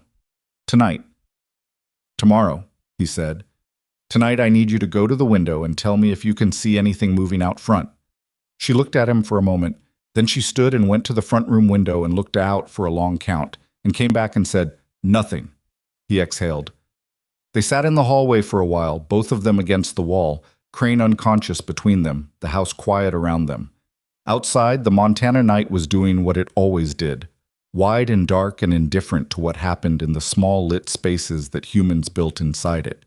Walt arrived at 11 because Walt had heard something from 2 miles south that had not sounded right, and had gotten on his horse, and the sight that greeted him when he came through the unlocked front door, Silas on the floor, Eliza beside him, a large unconscious man with a blackjack in his open hand, was something he processed with the equanimity of a man who had seen considerable variety in his 60 years. "I'll get Aldred," he said. "Get him," Silas said. Walt got him. Marshal Aldred arrived within 30 minutes with both deputies and the formal air of a man who was no longer in the early stages of an investigation, but in the middle stage of making arrests. He looked at Crane, looked at the man in the barn who was now secured with a length of rope that Silas had applied before coming back inside, and looked at Silas, who was being insisted upon by Eliza to hold a cloth to the side of his head. "Victor Ashcombe," Aldred said. "He'll be at the hotel," Eliza said. "He doesn't come to things like this. He has people come for him." "He had people come for him tonight," Aldred said. "That changes his legal position significantly." He looked at his deputies. "Bring him in." Victor Ashcombe was brought in at midnight. He was brought into the temporary federal office Aldred had established at the courthouse, and Silas and Eliza were brought in separately to give statements. And Silas saw Victor for the first time when they were in the same corridor outside the office for a moment. Just a moment. Not enough for anything to be said, and he looked at the man who had followed Eliza 1,100 miles to silence her, and he understood, looking at him, what made men like Victor dangerous. Not their power. Power was just resources. What made them dangerous was the absolute conviction that they were right. Victor Ashcombe looked like a man who had not yet fully processed that he was in a corridor instead of a hotel dining room, because men like him didn't end up in corridors. That was something that happened to other people. Eliza, beside Silas, looked at Victor once and then looked away.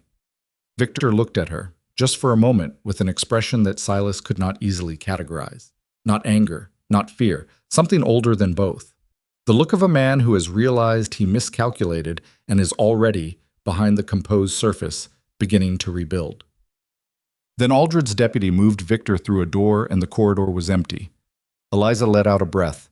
It was quiet and small and almost controlled. Silas heard it anyway. He put his hand on her arm. Not much, just the weight of it there, steady. And she didn't move away. The doctor came to the ranch early on Thursday morning, summoned by Walt, who had decided that Silas's assertion of being fine was not a medical opinion and should not be treated as one. He confirmed 2 cracked ribs on the left side, a moderate concussion from the blow to the head, and a shoulder bruise that looked worse than it was. He wrapped the ribs, issued instructions about rest that everyone in the room understood Silas would not follow to the letter, and left. Eliza sat on the chair beside the bed where Silas had been installed under mild protest and looked at him. "You didn't go down," she said. "No," he said. "In the hallway. He hit you 3 times and you didn't go down." He looked at the ceiling. "Didn't seem like a good idea to go down." "No," she said. "It didn't." She was quiet for a moment. "I need to tell you something." He turned his head on the pillow to look at her. "When I heard the sounds in the hallway," she said, "I picked up the skillet because it was what I had. I wasn't thinking particularly clearly. I was just—" She stopped, started again. "I was not going to let him hurt you more than he already had." He looked at her. Her face was open in a way it wasn't always. The composure still present but thinner, like a fog that the morning is already working on. "Thank you," he said, "for the skillet." "You're welcome," she said, for the skillet." A pause. "Eliza." "Yes." "After all this is settled." He stopped, looked at the ceiling. He was not practiced at this. He was going to do it imperfectly, which he'd decided, somewhere between the hallway and the bed, was acceptable. "I want you to know that the arrangement, what I asked you, that wasn't only about legal protection." She was quiet. "I know I said it was. Partly. I said what was true and left out what I wasn't sure how to say." He turned to look at her again. "I'm not sure I know how to say it now either. But I'm not the same person I was before that stagecoach came sideways around the bend. And I don't know exactly what that means yet, but I wanted you to know it's true." She looked at him for a long moment. A real look. Not the careful reading look. Not the composure look. Something more unguarded than both. "I know," she said quietly. "I'm not the same either." They left it there because neither of them was built for elaboration on things that were real and new and didn't have easy edges yet. But it rested between them, in the room, in the ordinary Thursday morning, with the doctor's bandages and the April light coming through the window, and the sound of Walt moving around in the kitchen, making coffee neither of them had asked for. Outside in Garnet Creek, Victor Ashcombe sat in a locked room waiting for the federal prosecutor who was arriving on the Friday train from Helena. His empire, in Chicago, was already beginning to unravel. Aldred had sent wires the night before, and federal investigators had moved on his offices at dawn. The process would take time. It would not be clean or quick or simple. Legal things rarely were. But it had begun. And the woman who had started it, who had sat at a desk in a Chicago office and seen what she wasn't supposed to see and written down what she wasn't supposed to write and carried it 1,100 miles in the lining of a battered traveling bag, was sitting in a chair beside her husband's bed in a Montana ranch house. And the evidence was in a federal marshal's hands, and the door was locked, and the fire was going. It was not resolution yet. It was the moment before resolution, the long exhale before the answer comes. But it was solid ground, and after a month of moving ground, solid was enough. The federal prosecutor arrived on the Friday train from Helena, and his name was Gideon Paré, and he was 38 years old and had the particular exhausted competence of a man who had spent his entire career cleaning up after people who believed their money made them untouchable. He spent Friday afternoon with Marshal Aldred and the oilcloth documents. He spent Friday evening reading everything twice. On Saturday morning, he met with Silas and Eliza at the courthouse, and he asked Eliza questions for 2 hours, precise, technical questions about the records, about specific transactions, about dates and names and the chain of custody of each document. And she answered all of them with the same precision he brought to the asking. And at the end of it, Pare sat back in his chair and looked at her with the expression of a man recalibrating something. "You kept all of this while working inside his organization," he said. "Yes," she said, knowing what he'd do if he found out. "Yes." He looked at the documents spread across the table. Most people wouldn't have. Most people didn't have the specific combination of skills and position that allowed them to understand what they were looking at, she said. "I happened to." That felt like an obligation. Pare looked at her for a moment longer. Then he looked at Silas, who was sitting beside her with his ribs wrapped under his shirt and the side of his head still showing the shadow of the blow from Crane's blackjack. "Your wife," Pare said, "has just handed the federal government a case that investigators in Chicago have been trying to build for 3 years. "I know," Silas said. "She did it from a ranch in Montana with documents she carried in a bag lining." "I know that too." Pare looked back at Eliza. "The charges against you, the warrant, the affidavits, they're being formally withdrawn this morning. I've already filed the paperwork." He gathered the documents carefully. "You'll need to be available for the federal proceedings in Chicago, which will likely begin in 4 to 6 months. But you are not a defendant in anything. You are a witness and a provider of evidence, and you will be treated accordingly." Eliza was quiet for a moment, the kind of quiet that happens when something you have been waiting to hear for a long time finally arrives, and the body doesn't quite know what to do with the absence of the waiting.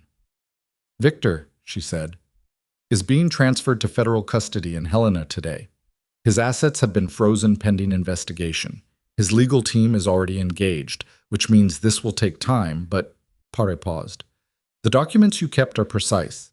Dated, cross-referenced. They're not circumstantial evidence. They're a map." He closed the document case. "He's not coming back from this." Silas looked at Eliza. She was looking at the table.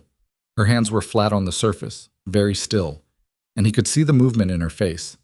The careful, controlled movement of a person through whom something significant is passing, and who is managing it in the only way she knew how, which was quietly and mostly alone.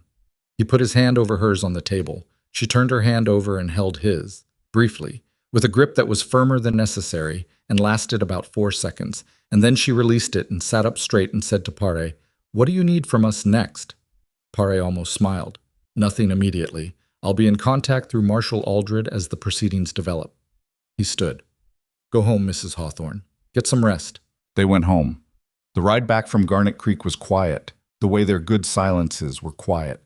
Not empty, not avoidant, but the silence of two people who had been through something together and were still inside it and didn't need to talk to know that the other person was also still inside it. The April morning had come in warmer than the previous weeks, a real warmth, not the false warmth that Montana sometimes produced in March before snatching it back. The mud on the road was soft in a way that spoke of thaw rather than just cold, giving way temporarily, and the sky was a pale and genuine blue that Silas associated with the actual beginning of spring rather than its rehearsal. When they got back to the ranch, Silas put up the horses and Eliza went inside, and when he came in she was standing in the kitchen not doing anything, just standing, which was so unlike her that he stopped in the doorway. She turned around. Her eyes were red at the edges in a way they hadn't been at the courthouse, which meant she'd had about 30 seconds alone and used them. He didn't say anything about it. He came in and shut the door and went to the stove and put the kettle on, and she sat down at the table, and by the time the water was hot enough she had composed herself back into her usual form, which he had stopped being fooled by weeks ago but which he also understood the function of and respected. He set the coffee in front of her and sat across from her and said, "It's done." "It's done," she agreed. "How are you?" She looked at him.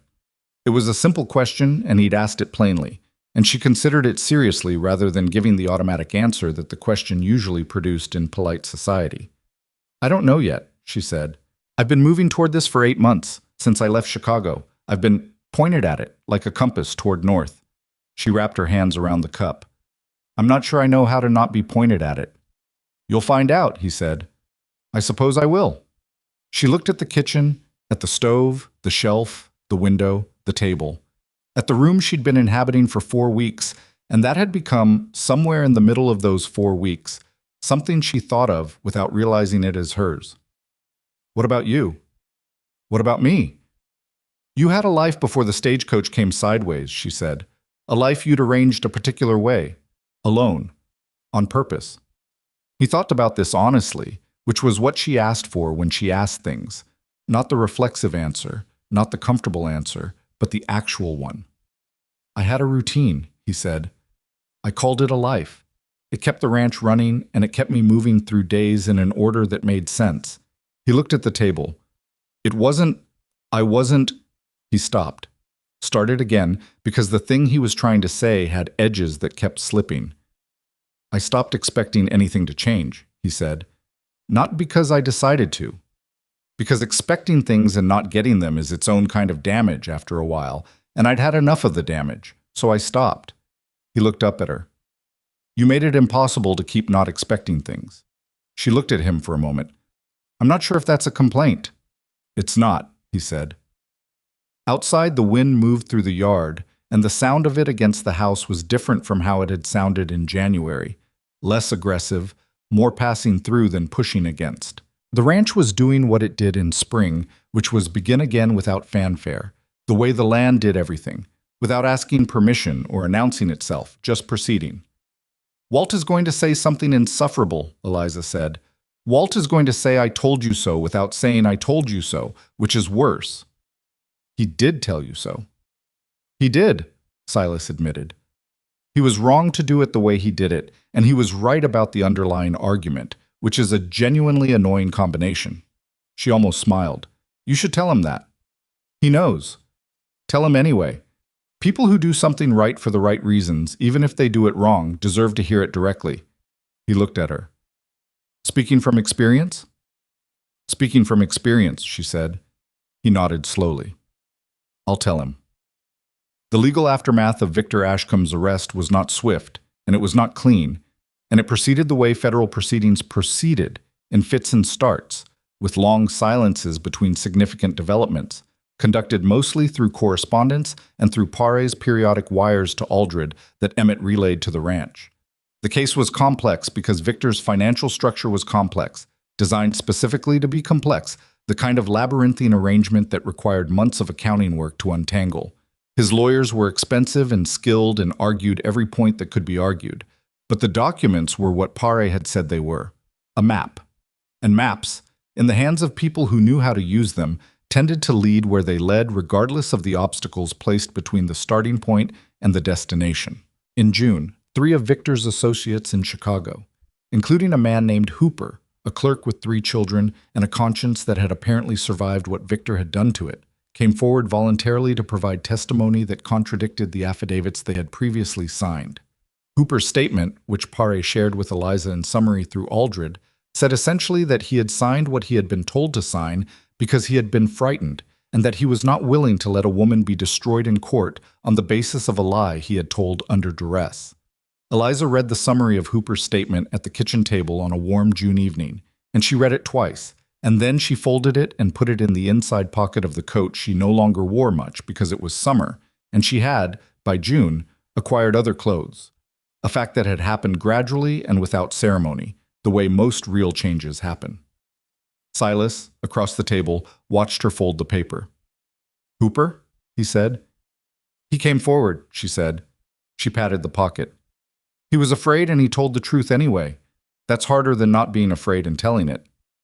Silas thought about a hallway and a man with a blackjack and 2 cracked ribs. "Yes," he said. "It is." In Garnet Creek, the shift in the town's attitude toward Eliza did not happen all at once, because shifts in small towns never did. They happened through accumulation, through individual moments, small reversals, the gradual replacement of a story that had been told about someone with the actual evidence of who that person was. The first reversal was Hector Pruitt, who had always been fair and now was vocal about it, and whose vocal fairness in the general store carried weight, because everyone who entered the general store had to deal with Hector one way or another, and preferred to do so on good terms. He told people what he'd heard from the Hawthorns, plainly and without editorializing, and he said that in his opinion the couple had behaved with more integrity under pressure than most people managed when things were comfortable. The second reversal was more surprising: Martha Connolly. Martha Connolly came to the ranch on a Thursday morning in late May without sending word ahead, which was her style, and she brought a jar of preserved peaches, which was not an apology but functioned as one. And she sat at the kitchen table and talked to Eliza for 45 minutes about things that had nothing to do with the past 2 months, about the valley, about the families in it, about who needed what and who was reliable and who was not. And she did it in the manner of a woman inducting another woman into the practical knowledge of a community, which was its own form of acceptance. After Martha left, Silas, who had spent the 45 minutes in the barn at a pointed distance, came in and found Eliza still at the table, looking at the jar of preserved peaches. "Well," he said. "Well," she said. "Martha Connolly." "Martha Connolly." She turned the jar in her hands. "She told me that Agnes Pruitt, Hector's wife, is looking for someone to help her with the bookkeeping for the church social committee's accounts, which are apparently a disaster." "They are," Silas said. "Agnes has been complaining about it for 2 years. She also told me," Eliza said more carefully, "that the woman who used to do alterations and tailoring for the valley retired last fall, and no one had replaced her, and that it was a significant practical inconvenience for families with children who grow out of things." Silas looked at her. "You can do alterations." "I can do a great deal more than alterations," she said. "My mother was a seamstress before she was a school teacher's wife. I learned from her the way I learned from my father, by sitting in the same room and paying attention." She set the jar down. "Martha said there's a spare room above Pruitt's store that isn't being used for anything." He was quiet for a moment. "You're thinking about a business." "I'm thinking about what I'm going to do with myself now that I'm not running from anything," she said. It came out simply, without drama, but the simplicity of it contained the full weight of what it meant, the strange, disorienting, necessary business of figuring out who you were when the emergency was over. "I've been useful here," she said, "on the ranch, with the books, and I intend to keep being useful here." She looked at him directly. "But I need something that's mine, Silas. Something I built." He held her gaze. He understood this completely, in the way that a man who had built a ranch alone in the wilderness understood the need to make something that was yours, the specific, irreplaceable satisfaction of that. "Talk to Pruitt about the room," he said. She looked at him for a moment, then she nodded, once the way she nodded when something was decided. The tailoring business opened in the first week of July, in the small room above Pruitt's general store, and it opened without ceremony because Eliza was not interested in ceremony, just in the work. She put a small card in Pruitt's window. E. Hawthorne. Alterations, tailoring, fine mending. By the second week, she had more work than she could complete in a day. By the end of July, she had a waiting list. She was good at it, not just technically, though she was that, but in the way she worked with people. She had the same qualities she'd shown with Walt over dinner and with Hector Pruitt in the store, the genuine interest in whoever was in front of her, the questions that were actually questions rather than social noise. Women came in for alterations and left having told her things they hadn't planned to tell anyone, and they came back the following week with more things to alter, and also their sisters. And the room above the store became, without being planned as such, a kind of place where things were said that needed to be said. Silas observed all of this from a practical distance, and with a quiet satisfaction that he didn't examine too closely, because examining it closely would have required him to acknowledge how much of his sense of the world had reorganized itself around her presence in it, and he was still building the language for that. He was still building it in September when she came into the kitchen on a Sunday morning and sat down across from him without her coffee, which was unusual enough that he looked up from the account book he was reviewing. She had taken over the formal bookkeeping by June, and he reviewed her work weekly, not because he needed to, but because it had become a comfortable ritual of the kind that formed without intention. "I need to tell you something," she said. He set down the pen. She looked at the table, at the window, then at him, with the direct gaze she brought to everything that mattered. "I'm pregnant," she said. The kitchen was very quiet. Silas Hawthorne sat in the chair across from his wife and felt something move through him that he did not have a precise word for. Not shock, because some part of him registered this as a thing that had been possible and had become real. And the path from possible to real was not always as surprising as it might appear. Not quite joy, because joy was too simple, and what he felt was not simple. Something that contained joy and also fear, and also the specific and significant grief of a man who had lost a child before. Caroline had lost 2 in the early years, quietly, before anyone was announced. and who understood what this news could be and also what it might not become, and was holding both at once. He realized he had been quiet for long enough that she was watching him with careful eyes, reading his face as she had learned to do over 6 months of proximity, and that what she read might not look like what he felt. "Are you all right?" she asked, and the question came out less composed than her usual, which told him she had been more frightened about this conversation than she had shown. "Yes," he said, and then, because yes alone was not adequate, "Come here." She looked at him. "Eliza, come here." She stood and came around the table, and he pulled a chair around beside him. And when she sat, he took her hand the way he'd taken it at the courthouse, simply, without performance, and held it. "I'm not going anywhere," he said, "and neither are you. And whatever comes next, we'll manage it the way we've managed everything else." He looked at her, one step at a time.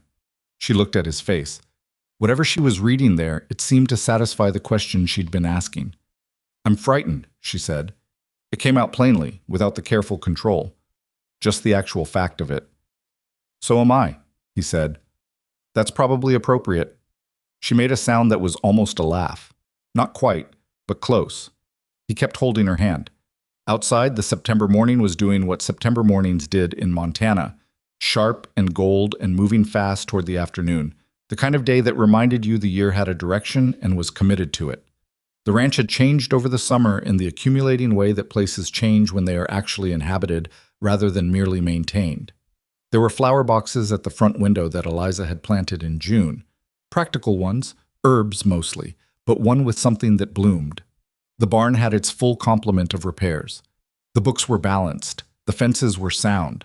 The house that had been silent for 15 years had noise in it. Not always. Eliza was not loud, and Silas had never been. But the noise that mattered.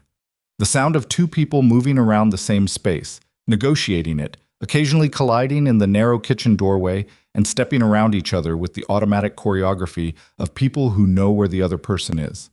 The sound of a real conversation in the evening rather than the silence that Silas had mistaken, for a long time, for peace. He understood the difference now. Silence because you are alone is not the same as silence because you are comfortable. He had been confusing the two for 15 years and had not known it until the comparison arrived on a sideways stagecoach in March. Walt came by that afternoon. He came by most Sundays now, without the pretense of a borrowed tool or a returned favor, just because he had decided that being a good neighbor included being present for the life that was happening 2 miles north. And he found them both on the porch, which they had taken to sitting on in the late afternoons when the light came in from the west, and made the mountains look the way mountains were supposed to look. He sat on the porch step and accepted the coffee Eliza brought him, and said nothing for a while, which was one of Walt's better qualities. Then he said to Silas, "You seem different." "Different from what?" Silas said. "From how you were." Eliza, in her chair, said nothing, but the quality of her silence had a small warmth in it. "We have something to tell you," Silas said. Walt looked at him, then at Eliza, then back at Silas, and on his old weathered face something shifted, something genuine and unperformed, the look of a man receiving news that justifies a choice he made. Silas told him. Walt was quiet for a moment. Then he said, "Well." "Well," Silas said. Walt looked at the mountains. He had the expression of a man trying not to say "I told you so," and mostly managing it. "I'm going to say something," Walt said. "Don't," Silas said. "I'm going to say it anyway." He looked at Silas directly. "I was wrong to do what I did the way I did it. Writing that letter without asking, using your name." He held Silas's gaze. "And I believe I was right about what you needed, and I believe it worked out. And those two things can both be true, and I can be sorry for the method and not sorry for the outcome." He paused. "That's what I was going to say." Silas looked at him for a moment. He thought about what Eliza had told him, that people who do something right for the right reasons deserve to hear it directly. "You were right about what I needed," he said, "and I'm glad it worked out. And don't ever do anything like it again." "Wouldn't dream of it," Walt said. "You said that last time." "I meant it both times." Eliza laughed. It was a real laugh, not polite, not restrained, the full version of it, and it moved through the afternoon air, and Silas listened to it with the attention of a man who intended to remember it. The federal case against Victor Ashcombe concluded the following spring, in March, almost exactly 1 year after a stagecoach had come around the bend sideways on Silas's road. Paré sent word through Aldred, guilty on 11 counts of embezzlement, 3 counts of fraud, 2 counts of bribery of a public official, and 1 count of conspiracy in the matter of the falsified affidavits. Victor's empire, as Eliza had always known it would when properly examined, had not survived the examination. His properties were seized. His accounts, the real ones, the ones that had existed in the shadow ledgers she'd kept, were exposed as the fiction they had always been. He was sentenced to 14 years in a federal penitentiary, which was a number that Paré communicated with the dry satisfaction of a man whose job had just been done properly.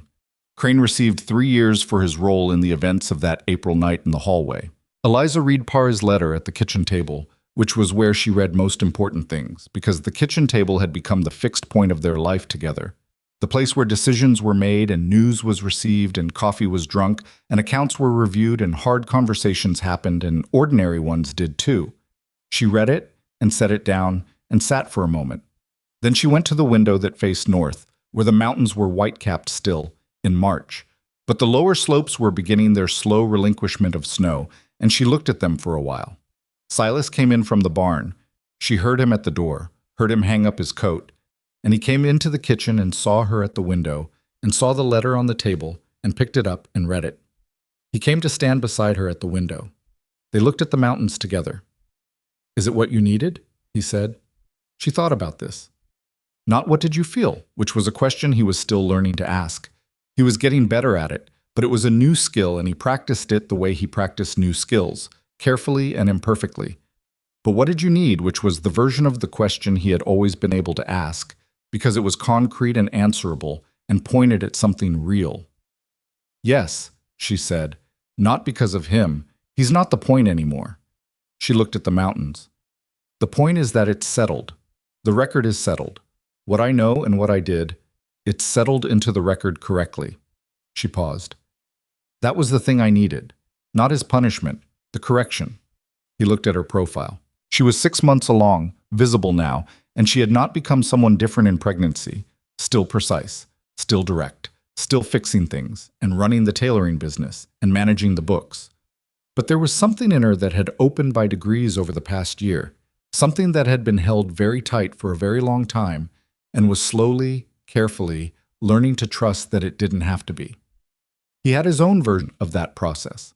It was slower in him, probably, because he'd had 15 years of practice at the closing off, and she'd only had the 8 months of running. But it was happening. He could feel it the way you feel a change in the quality of the air. Not dramatic, just different. The ranch that had felt like a place to survive in had become a place he actually lived in, and the difference between those two things was something he hadn't known he'd forgotten until the forgetting was over. "I want to tell you something," he said. She turned from the window to look at him. "I didn't know what I was choosing when I said, 'Come on then,' that first day," he said. "I thought I was making a practical decision. I thought I was solving a problem about weather and logistics." He looked at her steadily, with the same flatness that was not coldness, but was simply him. The way he said things that mattered, without ornament, directly, because that was the only way he knew how to mean them. "I wasn't. I was making the most important decision I'd made since Caroline died. I just didn't know it yet." She looked at him. Her eyes were bright. "I know," she said. "I'm glad you stayed," he said. "So am I," she said. He put his arm around her, which he'd become more practiced at over the past months. Not effortless, still slightly careful, still the motion of a man relearning a language after a long absence. And she leaned into it, which she had also become more practiced at, the two of them finding the same accommodation, slowly, imperfectly, in the ordinary way that people build a life with each other when they are paying attention and trying honestly. Outside, the March light was the same as it had been a year ago, pale, cold-edged, that particular Montana light that was winter releasing its grip one thin degree at a time. But what was inside the light had changed, or what they brought to the seeing of it had changed, which was ultimately the same thing. The baby came in June. A girl, which neither of them had predicted, and both of them, independently, had half expected in the way that intuitions arrive before the facts to confirm them. She arrived in the manner of most arrivals, not at the moment planned, not with the orderliness anticipated, but with a force and presence that made the planning and the anticipating seem, in retrospect, beside the point. Walt was in the kitchen with Silas during the hours of waiting, because he had been 2 miles south when the need arose and had arrived, in his fashion, without being asked. He had sat at the kitchen table and said very little, and had been, by his presence alone, the most useful person Silas knew how to have in a room during a long and uncertain night. When it was done, Silas went into the back room and held his daughter for the first time. Held her, this small specific person who had not existed before and now did, who had arrived with the finality and the completeness of all real things. And he felt something break in him that he had not known was still intact. Something that had frozen in the winter of 15 years ago and had been thawing slowly and unevenly since March, and that now, in this particular June morning, in this particular room, completed whatever process it had been in the middle of. He was not fixed. He would not tell anyone he was fixed. He had cracked ribs that sometimes ached, an old grief that sometimes surfaced, and a temperament that was still more silence than speech. None of that had changed. What had changed was what the silence held now, not emptiness, not the echo of what was gone, but the actual presence of what was here. Eliza, from the bed, was watching him hold the baby with the careful, exhausted attention of a woman who had just done something extremely difficult and was not yet willing to look away from the result of it. "She needs a name," she said. He looked at the baby, then at Eliza. You pick, he said. "We pick," she said. "That's how this works." He looked back at the baby. She had his coloring, darker, he thought, and Eliza's quality of attention, already, the watchful intensity of a person who was taking in information about the world and forming opinions. "Margaret," he said. He had been thinking about the woman in Cincinnati Eliza had mentioned. Margaret Ferris, the woman who had not had the protection, who had fallen down a staircase and been called an accident. Eliza looked at him. She understood immediately, because she always understood, and the understanding crossed her face with a brief and genuine movement. "Margaret," she said. "Yes." Walt in the kitchen heard the name through the wall and said nothing, but the nothing had a particular quality that Silas could hear from the next room, and which sounded like the kind of peace that comes when a thing has gone the way it ought. A year later, or nearly, 14 months, which was close enough, Silas stood at the north fence line of his property in the late afternoon and looked at what the place had become. He was aware that he was doing this deliberately, which was not usually his style. He was not given to panoramic reflection, preferring the individual task to the overall survey. But the afternoon light was doing something particular to the property, illuminating it in a way that made everything visible, and he let himself look. The ranch was working. Not just surviving, the way it had survived under his solitary maintenance, but actually productive. The cattle in better shape than they'd been in years, the water management improved by decisions that had grown out of the ledger corrections, the barns sound and the fences tight. The house was lit from inside, which was the most ordinary thing and the most significant. There was always light in it now because there was always someone in it, and someone in a house at evening is the oldest signal there is that a place is inhabited rather than just occupied. He could see from where he stood the window of the small bedroom where Margaret was sleeping. He could see the light in the kitchen where Eliza was working. The tailoring business had outgrown the room above Pruitt's and come home, partly, a corner of the front room given over to the work, the quiet industry of it woven into the household. He could see Walt's small farm 2 miles south, the faint smoke of it, reliable. The frontier, he had come to understand, was not the landscape. It was not the mountains, or the weather, or the distance between people in that country. Those were its conditions, not its nature. The actual frontier was the space between what a person had accepted about their life and what their life could still become. The territory between resigned and alive that most people crossed in one direction or another without a map, and without anyone to tell them they'd crossed it until they were already on the other side. He had crossed it. He could feel the distance from where he'd been when a sideways stagecoach had come around the bend in March, when he had hammered a nail into a fence post and turned around slow and certain he wasn't going to like what he saw. He hadn't liked it at first. It had been inconvenient and complicated, and he had not asked for any of it. That was the part that he now understood mattered. He had not asked for it, and it had come anyway, in the form of a woman with a forged letter and nowhere else to go, and a cast-iron skillet she knew how to use. And he had made the most consequential decision of his adult life by saying, "Come on then," in the manner of a man solving a practical problem rather than beginning the rest of his existence. That was how it happened, he suspected. Not with the fanfare that made for better stories, but with a small, ordinary choice in a cold afternoon that only looked significant later. You didn't usually know you were choosing the thing that mattered most. You were just choosing what was in front of you and trying not to leave someone in the cold. He heard the back door of the house and footsteps on the fixed porch step, and he turned. Eliza came across the yard toward him with Margaret on her hip. The baby was 14 months old and had opinions about being put down that she expressed clearly and without ambiguity. And Eliza walked the way she walked everything, purposefully, her free hand pulling her coat closed against the evening cool. She came and stood beside him at the fence and looked at what he was looking at. "Thinking?" she said. "Some," he said. Margaret reached out a hand and grabbed a fold of his coat with the grip that small children use on things they intend to keep, and he let her, and shifted so she could reach without Eliza having to adjust her hold.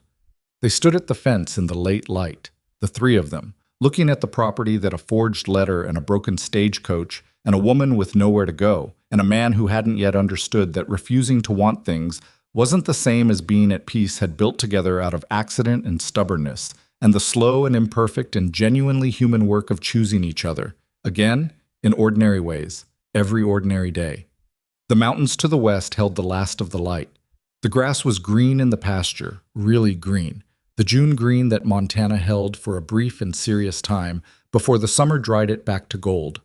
A hawk moved across the sky in a long, patient circle, and Margaret watched it with the focused attention of a person encountering something for the first time and taking it seriously. Some things that begin in deception end in truth. Some things that begin in desperation end in sufficiency. Some things that begin with a woman collapsing on a stranger's doorstep end with both of them standing at a fence in the evening, watching a hawk, not needing to say what they know. The rancher who had stopped expecting anything put his arm around his wife. The woman who had carried an oilcloth packet 1,100 miles leaned into him. The baby held on to his coat. The hawk made another circle, and the light went slowly, and the day ended the way good days end. Not with resolution so much as continuation, the quiet confirmation that whatever came next, this was the ground they stood on, and it was solid, and it was theirs.